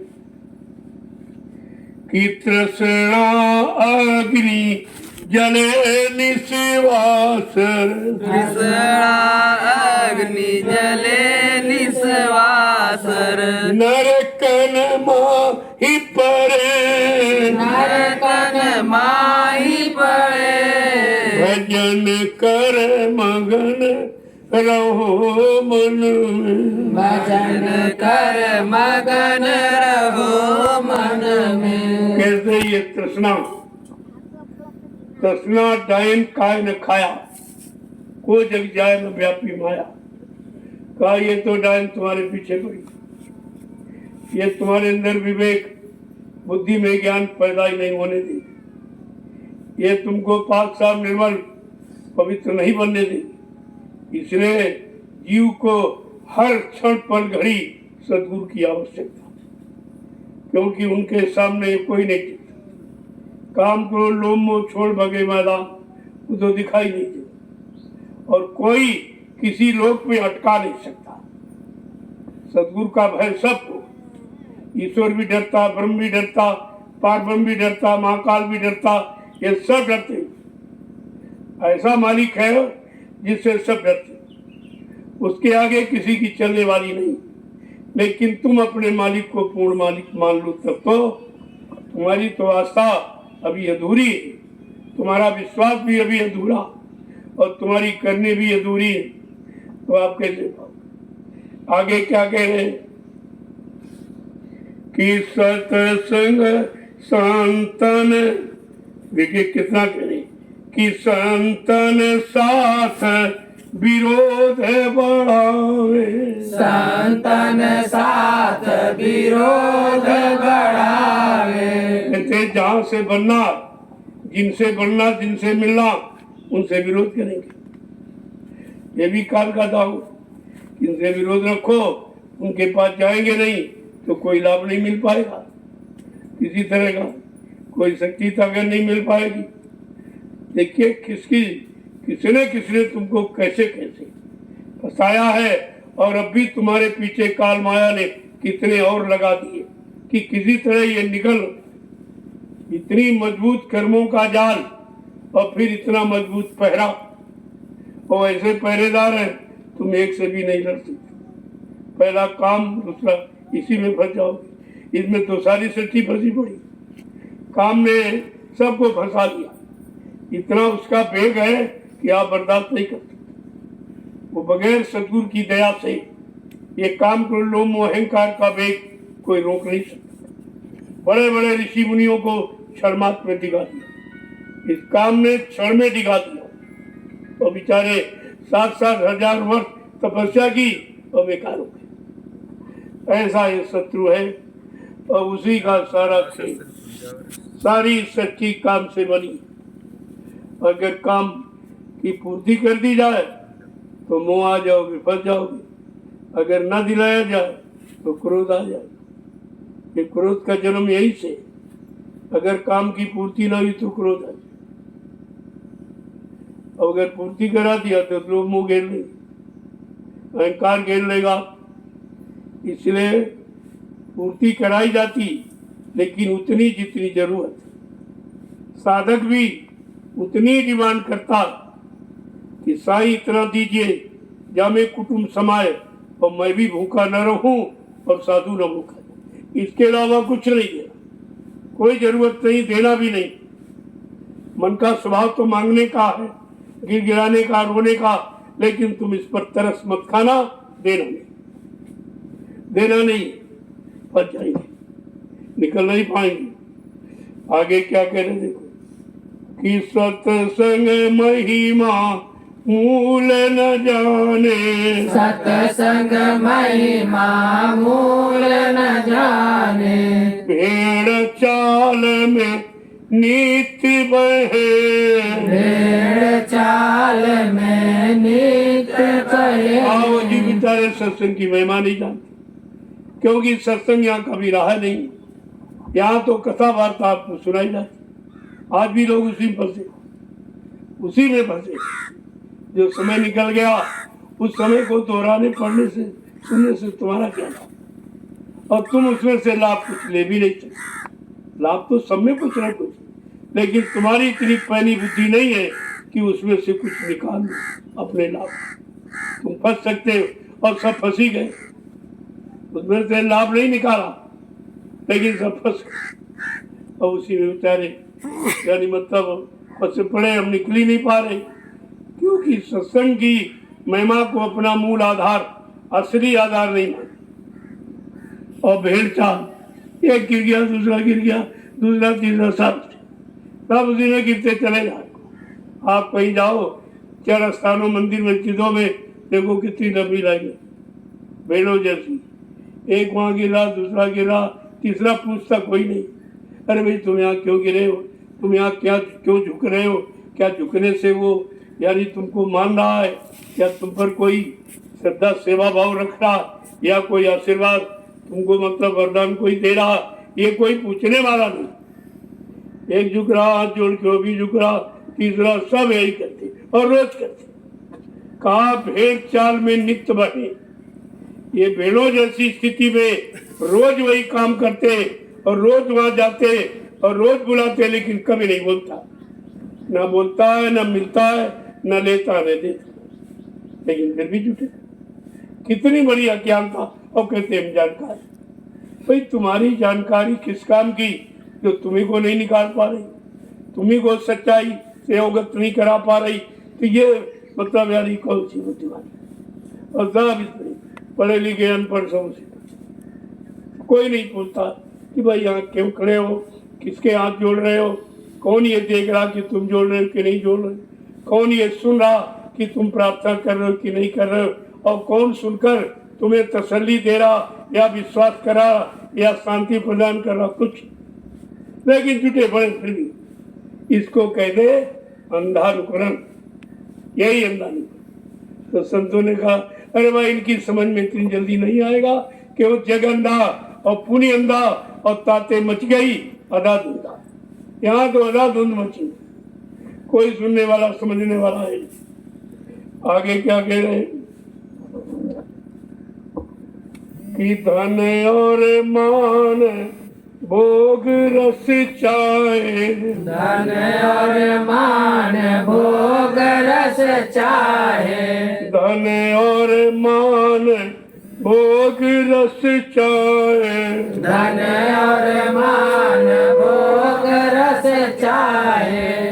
देखिए कैसे कैसे इच्छा तो धन की और भोगों की है, और उसकी चाट लग गई।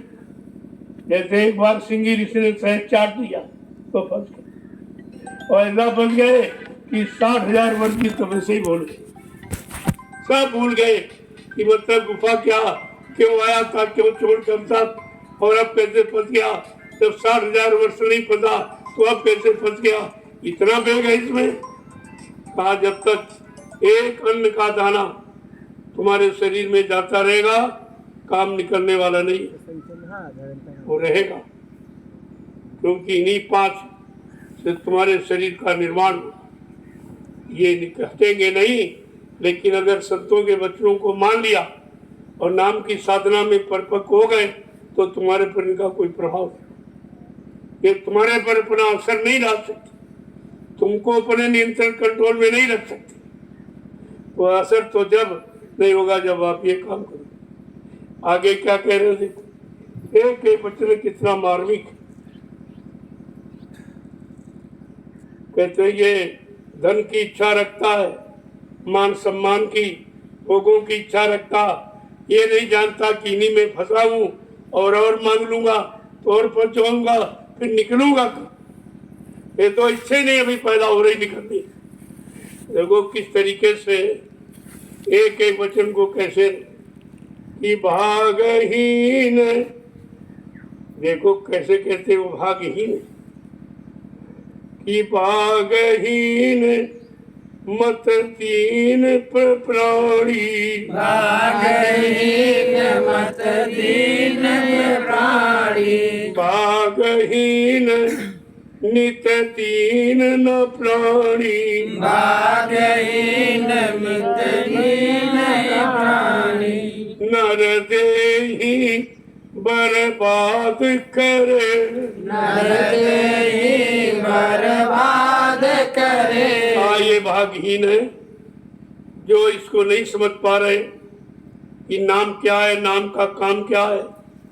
इस नाम के आगे कोई काम कर ही नहीं सकता। नाम का इतना बड़ा प्रभाव, तो ऐसे नाम को पकड़ लो, क्यों छोड़ते। कहते रसना राम नाम क्यों भूली, ऐ जिभ्या तूने वक्त के नाम को क्यों बुला दिया। अगर नाम को बुला देगी तो इसका कोई काम नहीं, नाम ही काम करेगा। जैसे अन्य युगों में जो नाम आया उसी युग में उन लोगों का काम हुआ। आप तो कलयुग है, आपको कलयुग का नाम मिला है, तो कलयुग के जीवों के नाम के लिए, काम के लिए ये जय गुरुदेव नाम जगाया गया। ये सब नाम अलग अलग, हर युग का नाम अलग। आपको अपने युग के नाम की तलाश करनी चाहिए, और तलाश करना जब मालूम नहीं तो खुद ही आपको बता दिया। आपको बिना खोजे मिल गए, बिना तलाश किए नाम आपको दे दिया, और बिना तुम्हारी परीक्षा किए और आपको गोद पे बैठा लिया, अपना बना लिया। ये सब कोई नहीं करेगा। गंदगी से सबको परहेज होती। अगर बच्चा अपने शरीर की हुई गंदगी में लिपटा पड़ा हो तो माँ भी गोदी नहीं लेती, वो भी परहेज करती है।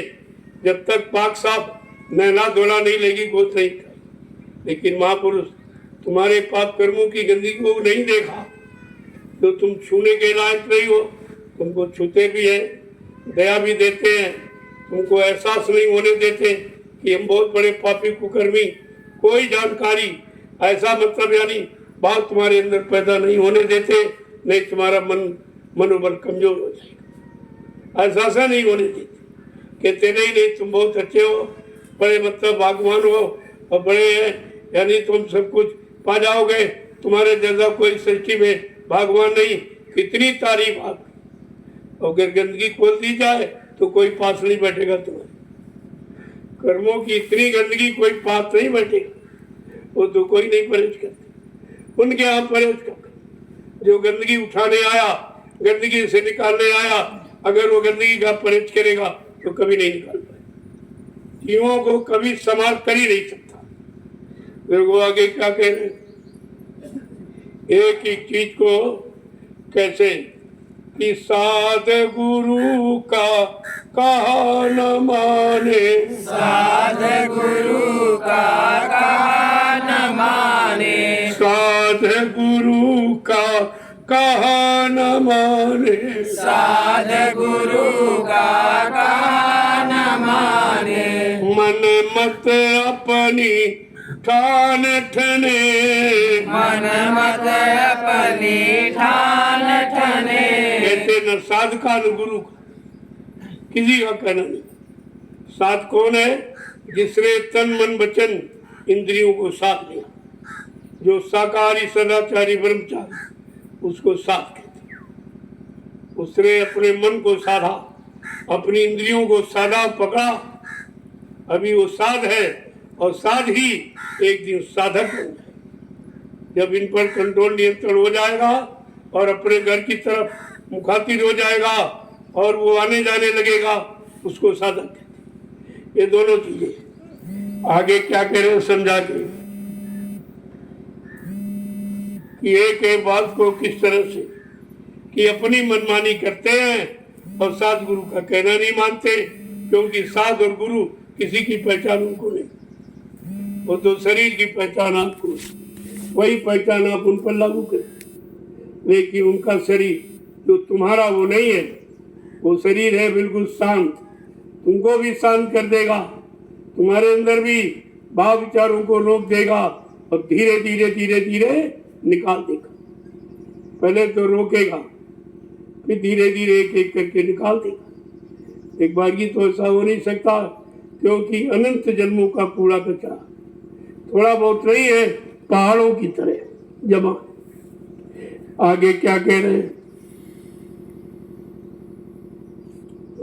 कि जब आप उनकी बात सुनोगे, कहते खर कुकर समय उनको जानो, खर कुकर समय उनको जानो। हाँ, वो कैसे है? खर माने गधा, कुकर माने कुत्ता, दोनों बड़े कामी होते हैं। कहा उनके समान ये चाल चलती है, उनके समान इनकी सोच है, उन्हीं के समान इनका रहना, तो बताओ ये कैसे निकलेगी? और बिरसा उधर भरे, केवल पेट भरने के लिए दौड़े घूमे, इधर उधर इधर उधर। अरे जिसने बनाया है उसको तुम्हारी चिंता। जब ये पेट माँ के पेट में था, तब तुम कौन खेती दुकान दफ्तर करते थे? तो कौन तुम रोटी दाल सब्जी बनाते थे? कौन तुमको खिलाता था? कौन शक्ति दे रहा था जो तुम जीवित थे वहां? उसको इतनी चिंता जिसने बनाया।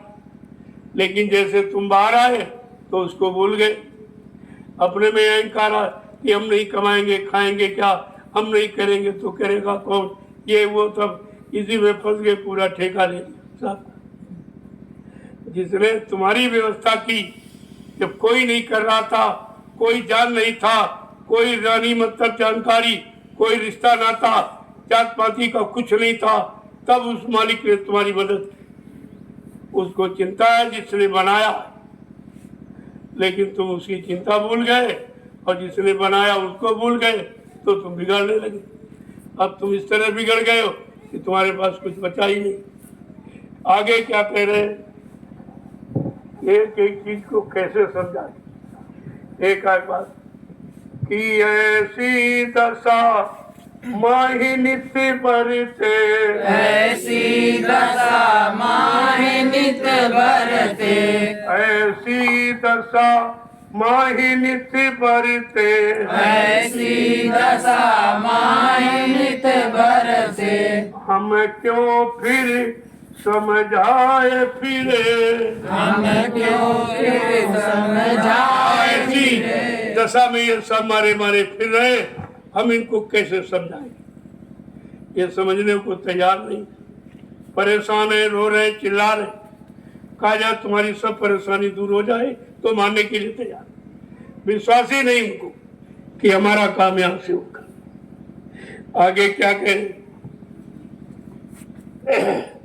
जब एक एक की जमपुर जाए बहुत पछतावे, जमपुर जाए बहुत पछतावे, वहाँ फिर उनकी कौन सुने, वहाँ फिर उनकी कौन सुने। कहते अंत तो गत्वा, जब जमराजा पकड़ के ले जाएंगे फिर तुम्हारी वहाँ कौन सुनेगा? क्योंकि जिनको तुमने अपना बनाया वो कोई वहाँ जाएगा नहीं, वो साथ तुम्हारे नहीं जाएगा, ना तुम्हारी कोई मदद करेगा। उस समय आपको अपने गुरु की याद आए, वो वहीं पर खड़े मिलेंगे। अगर तुमने नाम की कमाई की है, कुछ मतलब हुकुम आदेश माना है, तो वो तुम्हारे उस कर्म की का मतलब यानी बही खोल के दिखाएंगे धर्मराज को, देखो इसने मेरे आदेश पर ये नाम की कमाई की है, ये आदेश माना, सेवा किया, सत्संग किया, कुछ थोड़ा बहुत सुमरन ध्यान भजन भी किया। लिहाजा वहीं पर गुरु जो काल यानी धर्मराज कर्मों की बही लिए खड़े, गुरु छीन कर बही को फाड़ देते। वह तब पता चलता कि गुरु हमारी क्या मदद करते। वो मदद का स्थान है जहां तुम्हारी कोई मदद नहीं करेगी। वहां तो सजा पाने का समय, और वो जमराजा सजा सुनाने जा रहा तो तुरंत गुरु ने फौरन वो तुम्हारी वही दिखाई जो तुमने आदेश माना, तो कुछ किया, कहा देखो मेरे आदेश का पालन किया, और उसने ये सब मतलब सेवा की है और बच्चों को सुना और लोगों को यानी मतलब लाभ देने के लिए उसने ये सब त्याग किया और तपस्या किया है। लिहाजा वो गुरु यानी धर्मराज के हाथ से तुम्हारे कर्मों की बही लेकर के फाड़ के फेंक देते, ऐसे मदद करते हैं और उनको वहां कोई रोक नहीं सकता। नाम के आगे यानी अनंत जन्मों के पापों को खत्म कर दिया जाता। वो नाम ऐसी चिंगारी है, ऐसी अग्नि है। आगे क्या कह रहे हैं, एक एक चीज को कैसे समझा रहे, लेकिन जीव बेचारा मानता नहीं है, न सुनता है, न समझता है, न करता है। एक एक चीज को जब बड़े ध्यान से आप सुनो, क्या कहते हैं कि जन्म जन्म 84 भटके, जन्म जन्म 84 भटके, जन्म जन्म 84 भटके, जन्म जन्म 84 भटके, ये शरीर फिर नाही मिले, ये शरीर फिर नहीं मिले। अगर आपने इस जन्म में भजन नहीं किया, सेवा हुकुम आदेश कुछ नहीं माना, तो फिर ये दोबारा आपको नहीं मिलेगा, और ये मिलेगा नहीं तो और शरीरों में कोई काम करेगा नहीं।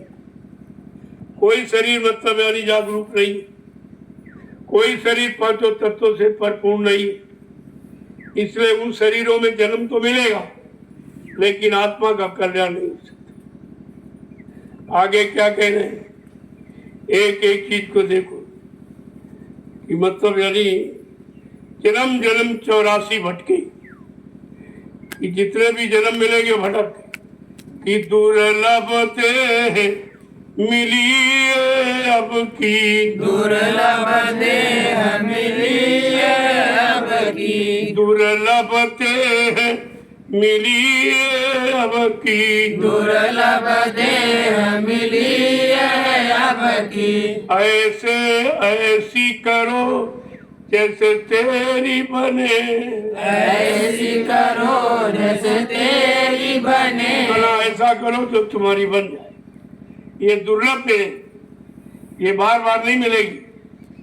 बहुत जन्मों के बाद करोड़ों जन्मों की तपस्या, करोड़ों जन्मों के पुण्य, करोड़ों जन्मों की सेवाएं जब जीव की एकत्र हुई, उनका उदय होने का वक्त आया, तब ये मालिक ने एक बार आपको अवसर दिया कि जाओ तुम्हारे कर्म यानी पुण्य कर्मों का फल ये मानो मनुष्य मंदिर आपको दिया जा रहा, किसी संत महात्मा की तलाश करके अपने घर का रास्ता पूछ लेना, अपने घर चली जाओ, फिर यहाँ कभी मत आना।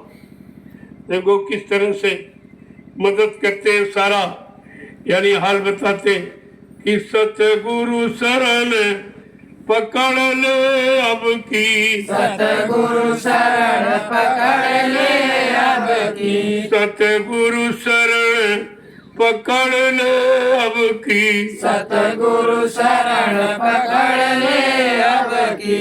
तेरी बिगड़ी सभी बने, तेरी बिगड़ी सभी बने। अगर बनाना चाहता, एक ही बार में पार जाना चाहता, तो सतगुरु की शरण के पकड़। वो सतगुरु जो समय का आया, जो आए थे चले गए, उनसे नहीं, जो समय का आया है उनको पकड़ लो, वो तुम्हारा काम करे, उनको काम करने का अधिकार है। जो चले गए वो फिर लौट के नहीं आएंगे।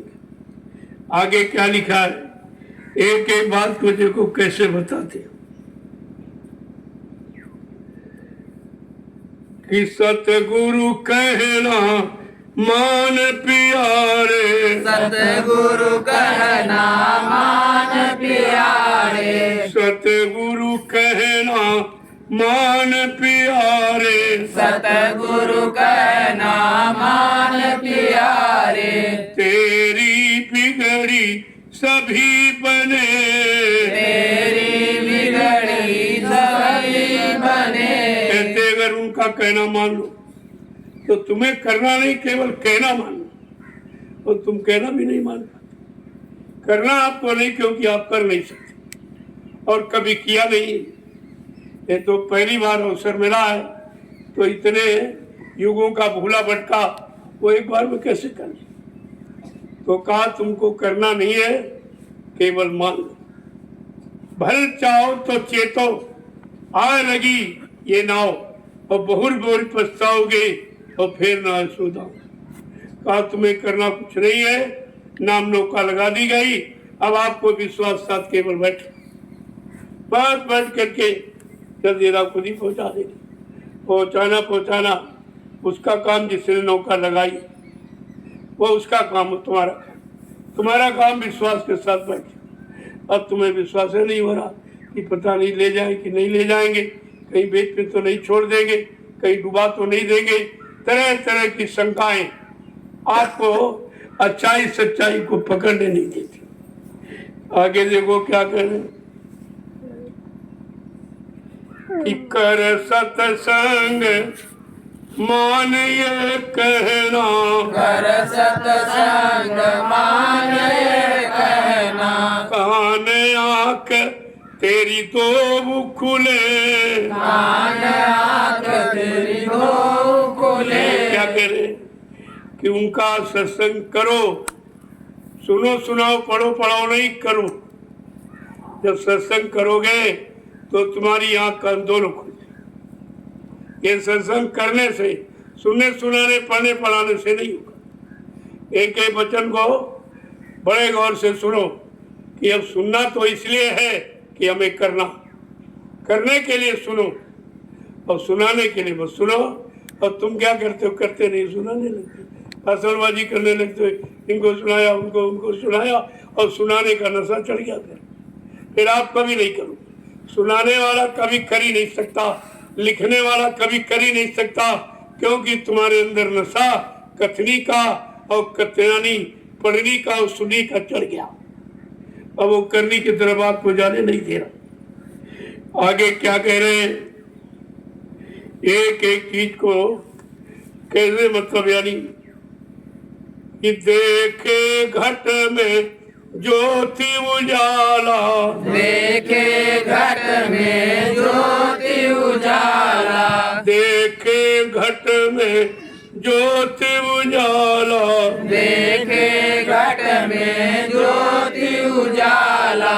सुने गगन में अजब धुने, सुने गगन में अजब धुने। आज गुरु का कहना, उनके आदेश हुक्म का पालन और नाम की कमाई और परमार्थी सेवा में लगन, जब ये सब काम आप करने लगोगे तो तुमको सब सुनाई दिखाई देने। वो करने का ही फल तो है। अरे जब करोगे तभी तो मिलेगा और तभी देखोगे। तुम बाहर में करनी नहीं सुधार पाते तो अंदर की कैसे। अभी तो बाहर से आपको अंदर ले जाना, तो पहले बाहर में पाक साफ पवित्र हो जाओ, तभी तो अंदर में प्रवेश करोगे। और अंदर में पहुंचे नहीं, घट में देखा उजाला। अंदर में क्या है, कला ज्योति का प्रकाश। अंधकार है यानी नहीं है, प्रकाश है। तुम्हारा फसाव वो अलगाव में बदल जाएगा, तुम्हारा अंधेरा उजाले में बदल जाएगा, तुम्हारी अज्ञानता ज्ञान में परिवर्तित हो जाएगी। ये सब काम आपको हो जाए। आगे देखो क्या कह रहे,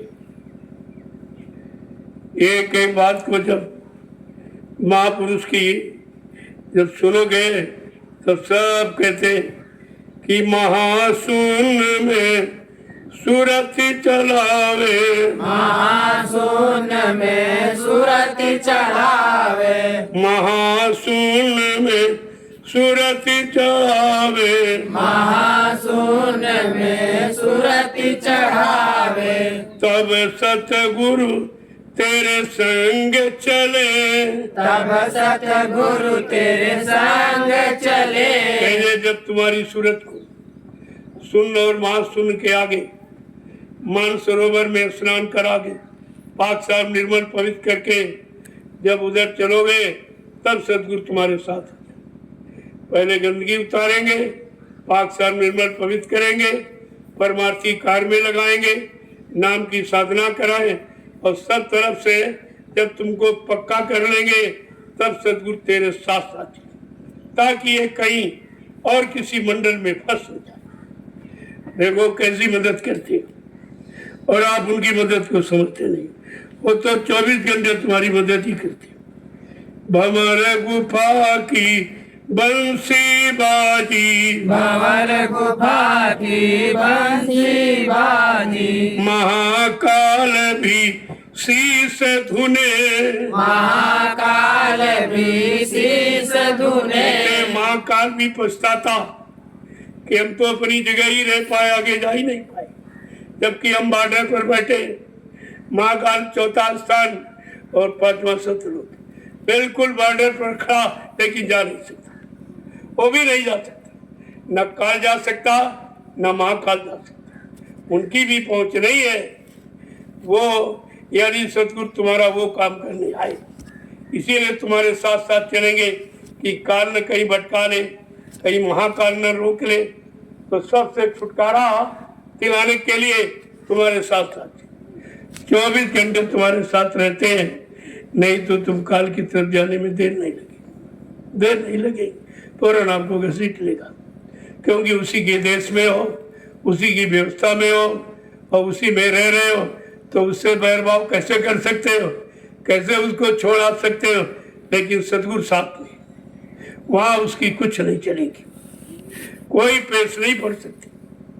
देखो आगे क्या कहें, ये सब चीजें का ये अब कह बाकी।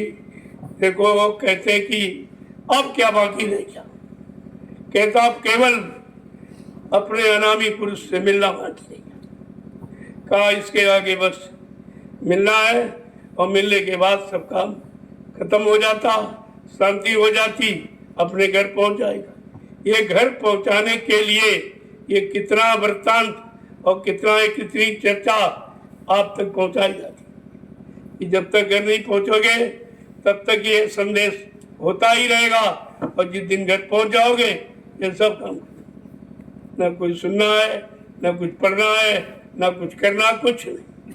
अपने घर पहुंच गए फिर क्या करना, फिर आपको क्या करना, एक एक चीज को यानी किस तरीके से कहते कैसे मैं बयान करूं कि बिना सतगुरु कोई पार न जावे, बिन सतगुरु कोई पार न जावे, बिन सतगुरु कोई पार न जावे, बिन सतगुरु कोई पार न जावे।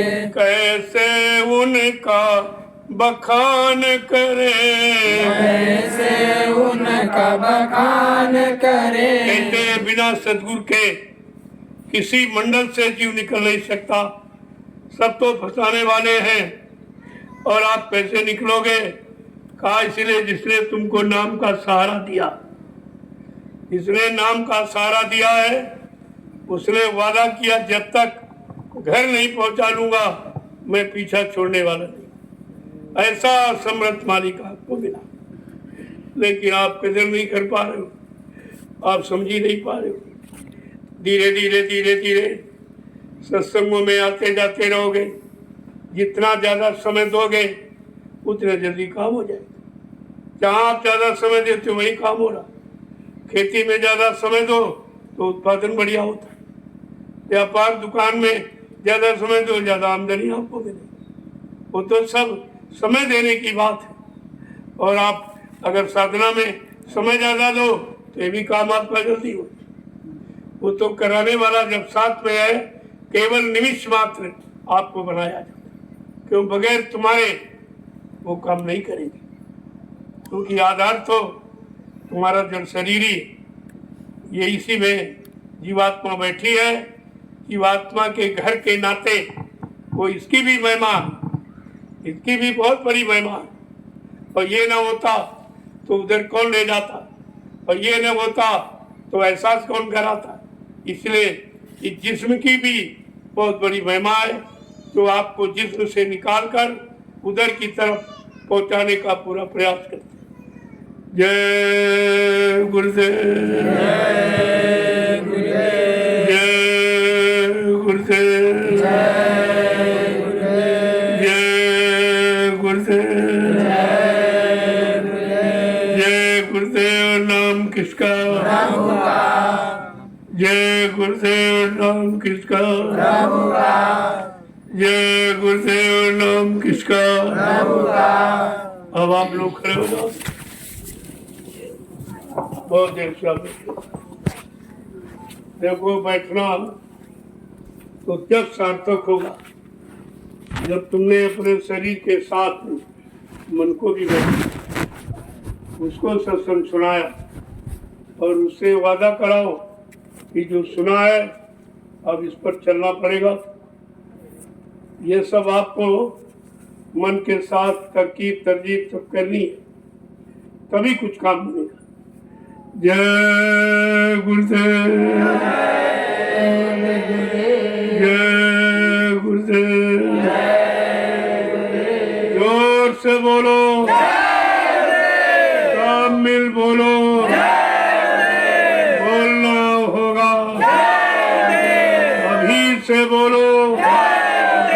दुख दर्द हरेंगे, सब कष्ट मिटेंगे, सुख शांति भी देंगे।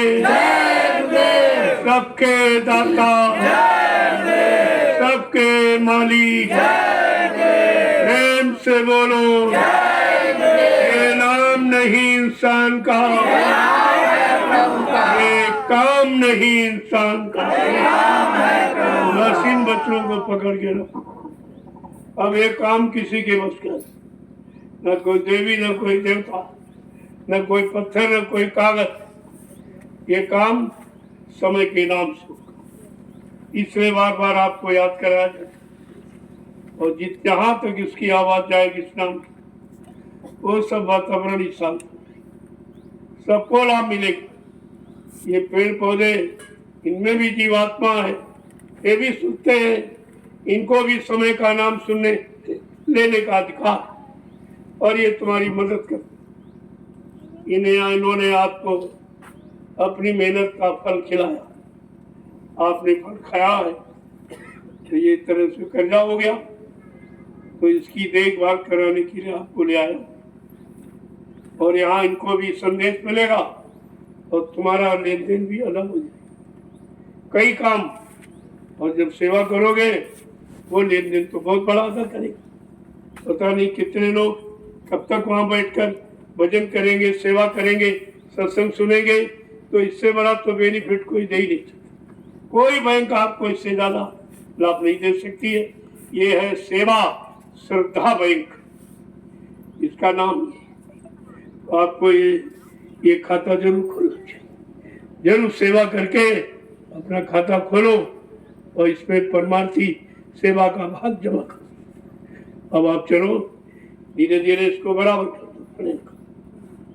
अब खोती आपने तो बराबर कर लो, ताकि लोग बैठेंगे, यहाँ एक भंडारा लगा दिया जाएगा, तो भोजन वहाँ बैठ के करेंगे, सत्संग भी सुनेंगे, भोजन भी करेंगे लोग।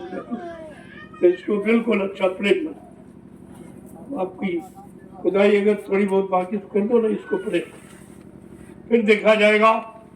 अभी समय बहुत है, तो इसको बना दीजिए, फिर तुम्हें आगे कहीं ले चलूँ, वहाँ कुछ काम हो जाए वहाँ से। ऐसा बैठने नहीं दिया जाए, अगर बैठ जाओगे तो मन मोटा हो जाए, ये बड़ा शैतान है, फिर निकल जाए, फिर तुमको बुराइयों की तरफ ले जाएगा। हम इसको मौका ही नहीं, कोई न कोई सेवा में इसको लगाते ही। महापुरुषों ने तो यहाँ तक कहा, इस शैतान को फुर्सत मत दो, जब कोई काम ना हो तो अपने कपड़े फाड़ के सिया कर और कुछ न कुछ किया कर। यानी बिल्कुल फुर्सत नहीं दिया, क्योंकि बंदर है, फट से डाल से उठा, एक जगह रहता नहीं है। एक मकान में, मकान कभी बनाता नहीं, मकान में बंदर रहता नहीं। ऐसे ये मन बंदर है, वो बंदर बहुत कामी, साल में 2 बार संतान पैदा ऐसा ही है। और बंदर तुम्हारा पूर्वज है, जब पूर्वज तुम्हारे ऐसे तो तुम कैसे बच पाओ? तुम्हें तो बचाने के लिए कोई ना कोई नया रास्ता तो बनाना ही पड़ेगा। ये नए रास्ते का चयन किया जा रहा और जिसमें आपकी गाड़ी कमाई शरीर की और धन की और विचारों की सब लग गई।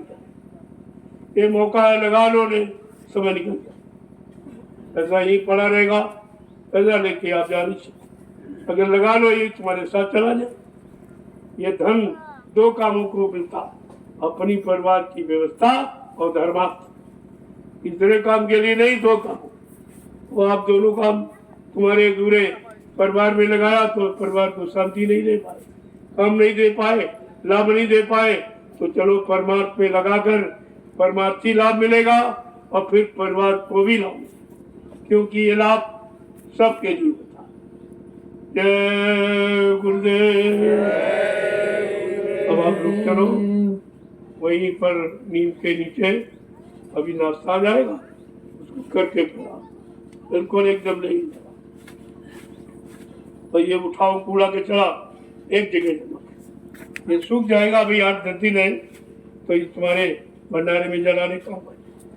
देखो तुम्हारी मेहनत बेकार नहीं, एक एक दिन का काम है। ऐसा मत सोचो, एक एक तिनके की मेहनत तुम्हारी खराब नहीं की जाएगी। वो भंडारे में लग जाएगा, इससे रोटी बनेगी और बैठ के जो खाएंगे और खा के साधना करेंगे तो ये सब लाभ ही लाभ तो तुम्हारे यहाँ। लेकिन लेना सीखो, तुम लेते नहीं, इधर उधर की बातों में समय खराब कर देते। जय गुरुदेव। देखो 15 अगस्त स्वतंत्रता दिवस, यहाँ की तो स्वतंत्रता खत्म है ही नहीं। बुरे काम, बुरे खान पान, बुरे कर्मों की स्वतंत्रता तो है, लेकिन अच्छे काम। इसलिए अच्छाई परिवार समाज इंसानों के दिल दिमाग से चली गई और आपको दोनों तरफ का संदेश, राष्ट्र के हित में संदेश और धर्म के दोनों तरफ का संदेश होगा। तो मैंने 5 दिन रखे। 5 दिनों में आप सेवा भी कर लोगे, जो प्रेमी आएंगे उनको भी कोई ना कोई सेवा मिल जाएगी, क्योंकि सेवा के तो तरीके बहुत हैं।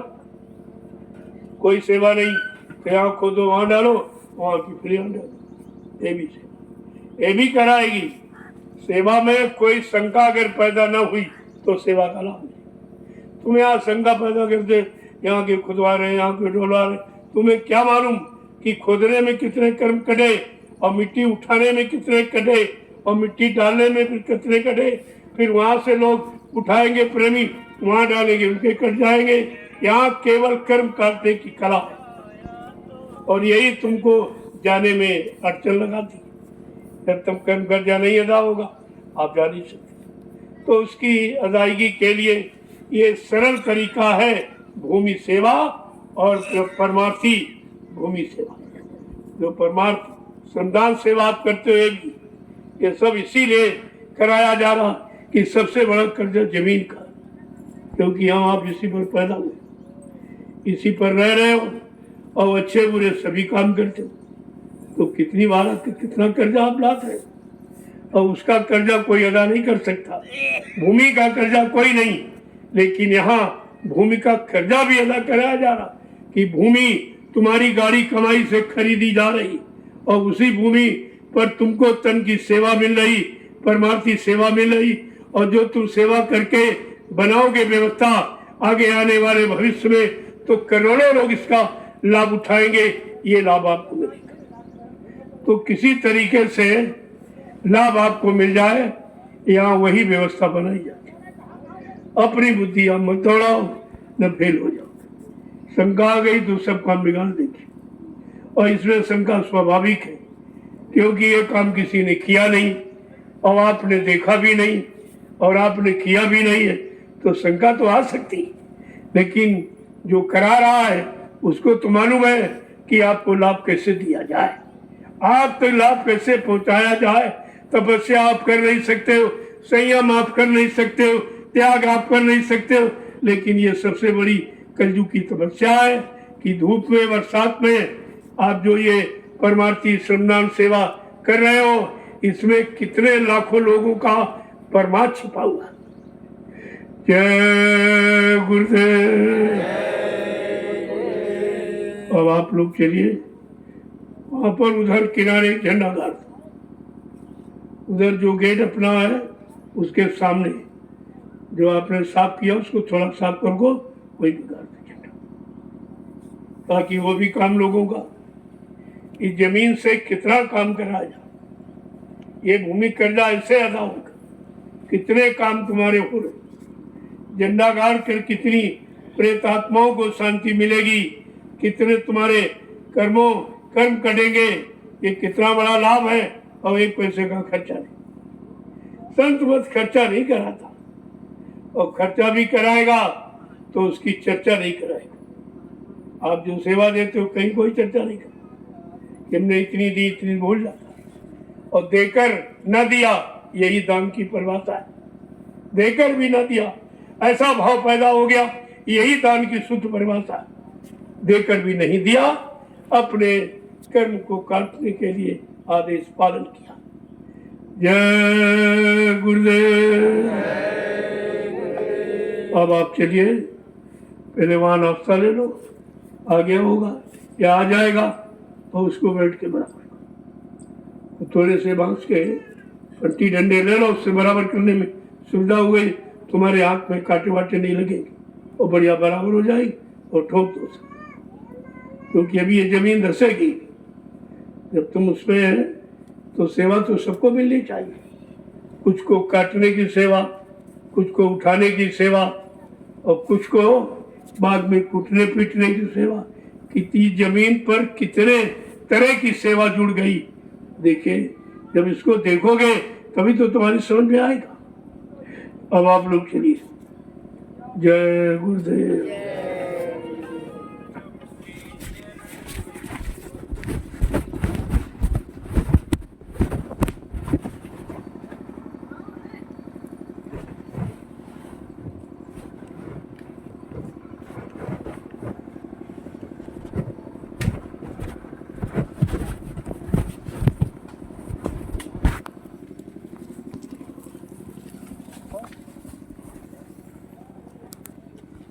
करीब से लीजिए।